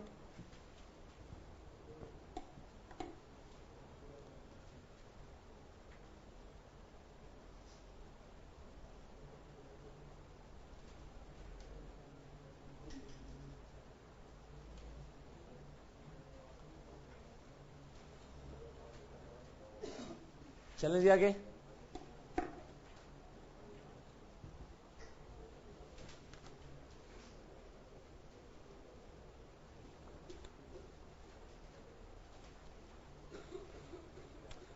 ग्रुप में लड़ाइयां या मतभेद क्यों होते हैं? कॉन्फ्लिक्ट क्यों हो जाते हैं? उनके थॉट्स नहीं मिलते, बिल्कुल ठीक बात है। डिफरेंट थॉट्स और ओपिनियन, थॉट्स और बिलीफ्स। क्या कहा मैंने?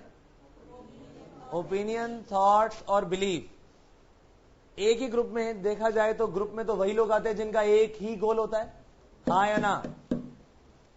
बताइए फटाफट। लेकिन उस गोल को अचीव करने के तरीके हर एक के अलग अलग हो सकते हैं। जरा सोचिए कि जब सौरव गांगुली कैप्टन था तो टीम को अलग तरीके से चलाता था। गोल तो सभी का सेम ही था, टीम को जीतना चाहिए। उसके बाद जब राहुल द्रविड़ कैप्टन बना, फिर वो अलग तरीके से चलाता टीम को। सचिन भी बना इस बीच, वो उसका अलग तरीका था।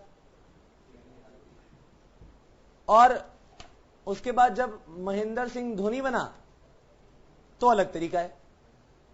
यानी गोल एक ही है लेकिन अचीव करने के तरीके अलग अलग हो सकते हैं, हाँ या ना? और इसी तरीके को इस्तेमाल करने के लिए जब दो पावरफुल लोग एक साथ आ जाएंगे, दोनों के नजरिए अलग अलग हैं, तो टकराव तो होना लाजमी है, हाँ या ना? इसीलिए ग्रुप में कॉन्फ्लिक्ट्स भी होते हैं। एक्सप्रेशन और परसेप्शन, दो पॉइंट्स बताए थे मैंने। किन में डिफरेंस? एक्सप्रेशन में और परसेप्शन में डिफरेंस के कारण ऐसा होता है। अब ये जो दो लोग हैं, इनके पास भैया रिसोर्सेज तो गिने चुने हैं। उन्हीं स्केर्स रिसोर्सेज को यूज करके गोल्स को अचीव करना है, बट दोनों के गोल्स को अचीव करने के तरीके बिल्कुल अलग हैं। अपने आप कॉन्फ्लिक्ट हो गया। आइए पढ़ें, पेज नंबर 78 पर आइए। Page number 78। Group conflict is the express struggle between two interdependent parties. Bracket में डालिए इंटरडिपेंडेंट पार्टीज को। एक्सप्रेस स्ट्रगल को अंडरलाइन करिए। Group conflict is an express struggle between two interdependent parties who perceive incompatible goals, scarce resources, interference from the other party in achieving their goals। सामने वाला interfere कर रहा है, आप कुछ करना चाहते हो, सामने वाला कुछ करना चाहता है, अगेन क्या आ गया? कॉन्फ्लिक्ट। यही कहलाता है ग्रुप कॉन्फ्लिक्ट। और दो इसके एस्पेक्ट्स हैं। नंबर 1 एक्सप्रेशन, आइए पढ़े। The two sides must communicate और express about the problem for there to be a conflict. यानी अगर आपने किसी भी केस में कॉन्फ्लिक्ट देखना है तो दोनों के एक्सप्रेशन जो है आपको नजर आएंगे अलग अलग। दोनों के एक्सप्रेशन अलग हैं तभी क्या होगा, आपको कॉन्फ्लिक्ट नजर आएगा। कोई भी एक दूसरे की बात सुनने को मानने को तैयार नहीं है। जरा इस पिक्चर में देखिए ध्यान से, ये दोनों लोग एक ही टीम के हैं लेकिन एक दूसरे के अगेंस्ट खड़े हुए हैं। इनकी बॉडी लैंग्वेज ही क्या बता रही है कि एक दूसरे के अगेंस्ट है। Then perception, conflict involves perceptions in the two sides who लिख दीजिएगा बीच में, who may only perceive that their goals, resources and interference are incompatible with each others। मेरे गोल अलग हैं, इसके गोल अलग। स्केर्स रिसोर्सेज में मेरे रिसोर्सेज अलग हैं, इसके अलग। काम करने का तरीका इसका अलग है और मेरा अलग। इसीलिए परसेप्शन के कारण भी जो है कॉन्फ्लिक्ट नजर आता है। Is it clear? आइए किस तरह से इसे मैनेज किया जाए कॉन्फ्लिक्ट्स को, बहुत ही सिंपल सा तरीका है। दो दोस्तों के बीच में लड़ाई हो गई, आप भी उनके दोस्त हो। अब आप कहोगे यार दो दोस्तों के बीच में लड़ाई हो गई है, क्या किया जाए? दिल चाहता है, देखिए किसी ने, किस किस की मूवी है? आमिर खान, अक्षय खन्ना और सैफ अली खान। आमिर खान और अक्षय खन्ना में लड़ाई हो गई थी, याद है? और उसके बाद जो है सैफ अली खान जो है ऐसी पोजीशन में आ गया था कि अब उसे इस कॉन्फ्लिक्ट को रिजॉल्व करना है। वो बेचारा क्या करे? आपके किसी, फॉर एग्जाम्पल आप 3 दोस्त हैं और 2 दोस्तों में लड़ाई हो जाती है और आपको बना दिया प्रॉब्लम सॉल्वर, क्या करोगे जरा बताओ? हाँ जी, दोनों को 2 लगाओगे, चुपचाप बैठो ऐसे, या फिर कुछ और? बताइए फटाफट। या अपने दोस्त, ये वाला थोड़ा मेरा ज्यादा पक्का दोस्त है, इसका साथ दूंगा मैं, ऐसे? हाँ जी बताइए। या दोनों को सेम लेवल पर रखोगे? सेम लेवल पर। और क्या चाहोगे कि इनकी लड़ाई बरकरार रहे?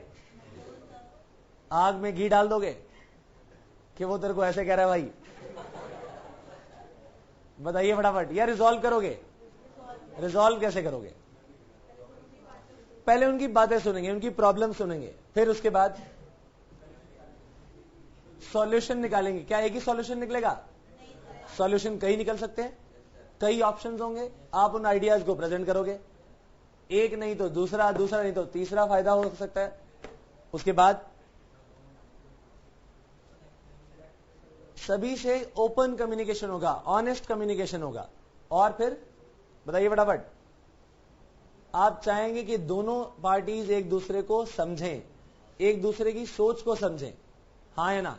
और उसके बाद जो है दोनों के ओपिनियंस पूछेंगे और प्रॉब्लम का सॉल्यूशन हो जाएगा, जिसमें दोनों का इक्वल बेनिफिट हो, हाँ या ना? आइए पढ़ना शुरू करें। लिखा, the climate in which conflict is managed is important. It is essential to plan communications to foster a supportive climate, underline करिए, to foster यानी increase करना, to foster a supportive climate marked by emphasis on, कैसे? क्या बताया था? presenting ideas और option, तरह तरह के उनको ऑप्शन दे दिए कि ऐसे नहीं तो ऐसे प्रॉब्लम को सॉल्व कर लो। प्रॉब्लम ओरिएंटेशन, इसका मतलब focusing attention on the task, on missing है, ऑन लिख दीजिएगा। स्पॉन्टेनिटी, स्पॉन्टेनिटी का मतलब open communication and honesty. Empathy यानी एक दूसरे को समझना, पर्सन्स की थॉट्स को समझना। इक्वालिटी, दोनों से उनके ओपिनियन पूछ लिए, इक्वल लेवल पे रखा। And willing to listen to the ideas of others, एक दूसरे की बात को सुनने समझने की पेशेंस होनी भी जरूरी है। अगली लाइन पे लिखिए, वेरी इंपॉर्टेंट। तो मुझे लगता कि ये सेम चीज, ये सेम पोजीशन आपकी ऑर्गेनाइजेशन में भी आ सकती है, बिल्कुल आती है। So successfully managed conflicts can be constructive and can strengthen relationships in an organization. Organization में भी ये सब बातें हो सकती हैं। तो मेरे ख्याल से आप इस बात को समझते होंगे कि आज की डेट में अगर एक मैनेजर का काम देखा जाए तो वो क्या है? मैनेज करना। ठीक है, मैनेज करने का मतलब क्या है? प्लानिंग, ऑर्गेनाइजिंग, डायरेक्टिंग, कंट्रोलिंग, ये बताओगे? देखिए, मैनेजर का काम जो है ना, हर लेवल पर एक रहता है, वो है डिसीजन मेकिंग। और डिसीजन किस चीज के लिए लिया जाता है? जहां पर प्रॉब्लम हो। तो प्रॉब्लम सॉल्विंग जो है ना, ये सबसे बड़ा टूल है आज की डेट में किसी भी मैनेजर का। जिसके पास ये है, इररिस्पेक्टिव ऑफ कि वो कितना पढ़ा लिखा है, एक अच्छा मैनेजर साबित हो सकता है। पेज नंबर 85 पर आइए। 9.9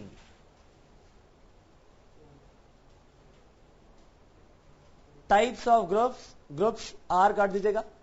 types of groups present in organization 9.9 page number 85। 9.9 लिखा है टाइप्स ऑफ ग्रुप्स आर काट दीजिएगा। सिर्फ पढ़ेंगे types of groups present in organization. Communication दो तरह का पढ़ा था हमने, कौन सा? फॉर्मल और, तो भैया फॉर्मल ग्रुप्स के अंदर फॉर्मल कम्युनिकेशन रहता है और इनफॉर्मल में इनफॉर्मल। फॉर्मल ग्रुप कैसे बनते हैं? मैनेजमेंट बताती है कि ये टॉप लेवल है, ये मिडिल लेवल है और ये लोअर लेवल है। लेकिन इनफॉर्मल ग्रुप्स कैसे फॉर्म किए जाते हैं? Socially, social requirement, psychological requirement. Break हुआ तो चलो यार, एक जैसी सोच वाले लोग बैठ गए लंच करने, बातों को शेयर करने। ये कैसे राइज होते हैं? सोशली और साइकोलॉजिकली। आइए पढ़ें। लेकिन formal groups created by deliberate sanction of management. Underline करिएगा, डेलिबरेट सैंक्शन ऑफ मैनेजमेंट को, to meet certain official requirements. Informal groups क्या है? Informal groups that are created because of the operation of the social and psychological factors. Operation of social and psychological factors. अब हमारी इस book में ना थोड़ा सा काम डबल हो गया है। ये जो 9.11 आप देख रहे हैं, ये 9.11 नहीं है, 11th चैप्टर का पार्ट है। तो हम इसे पढ़ेंगे 11th चैप्टर के साथ, 9.11। हालांकि 9.10 भी उसी का ही पार्ट है। बट ग्रुप थिंक जो है, ये हमें समझ लेना चाहिए और आज का लास्ट काम है ये। ग्रुप थिंकिंग क्या चीज है? मैंने आपको अभी वो SC ST कोटे वाला एग्जाम्पल दिया था। ये लोग जो है ना, ये अपने आप को बदलना ही नहीं चाहते, अपनी सोच वैसी ही रखना चाहते हैं। ये ग्रुप थिंक है। ऊपर ऊपर से तो राजी हो जाएंगे, जस्ट टू एग्री, एग्रीमेंट कर लेंगे, बट अंदर से इनकी सोच वही पुरानी। मान लीजिए मैनुअल अकाउंटिंग करते थे, अब कंप्यूटराइज अकाउंटिंग करना चाहते हैं। ऊपर ऊपर से तो हाँ कह दिया कि हमारी जॉब बची रहे, लेकिन अंदर से इनके दिमाग में क्या चल रहा है कि यार ये कंप्यूटर की पता नहीं क्या बीमारी लेकर आ गए, हमारे सिर पर और मुसीबत डाल दी। तो ये जो ग्रुप थिंक है, ये आपको क्रिएटिव होने से ना पीछे धकेल देता है, रोक देता है। आप क्रिएटिविटी नहीं दिखा पाते, अपनी नई सोच जो है, नए सॉल्यूशंस, प्रॉब्लम के सॉल्यूशन नहीं कर पाते। ग्रुप थिंक जो है पॉजिटिव भी हो सकता है और नेगेटिव भी हो सकता है। बट जो लोग ओपन फॉर चेंज रहते हैं ना, वो ग्रुप थिंक हमेशा बेटर होता है। Is it clear? तो ग्रुप थिंकिंग अगर नेगेटिविटी की ओर है तो प्रॉब्लम है, पॉजिटिविटी की ओर है तो अच्छा। आइए पढ़े। Groupthink is the tendency of group members to seek agreement solely for agreement sake. यानी एग्रीमेंट करने के लिए ही बस एग्री हो रहे हैं, अदरवाइज अंदर से वो राजी नहीं है। SC ST कोटा वाला एग्जाम्पल कि गवर्नमेंट ने डिक्लेयर कर दिया तो भाई मानना पड़ेगा। देखिए ना आरक्षण पिक्चर, उन्होंने बोल दिया, डिक्लेयर कर दिया तो मानना पड़ेगा, लेकिन अंदर से उस चीज के लिए वो राजी नहीं है। A group gripped by groupthink fails to be creative, explore alternative solutions, problems or concerns in an effort to present a united or cohesive front to outsiders. यानी आउटसाइडर के खिलाफ मिलकर खड़े रहते हैं कि ये बात आप गलत कर रहे हो. ठीक बात है या नहीं? क्रिएटिविटी नहीं कर पाते बस. Third bullet, group members must question themselves and their actions to ensure high quality decision making. पहले अपने आप से सवाल करना चाहिए, क्या वाकई हमारी सोच सही है? कोई भी डिसीजन लेने से पहले क्या सोचना चाहिए? क्या वाकई हमें अपने दोबारा से सोच को रिवाइज करने की जरूरत है? क्या वाकई जो मुद्दे हम उठा रहे हैं, क्या वाकई इन्हें इस तरह से रेज करने की जरूरत है? इन्हें सोचना चाहिए. बिकॉज सर्कमस्टांसेस के अकॉर्डिंगली अपने आप को चेंज करना जरूरी है. Why? Because change is the only constant thing in the world. Thank you very much.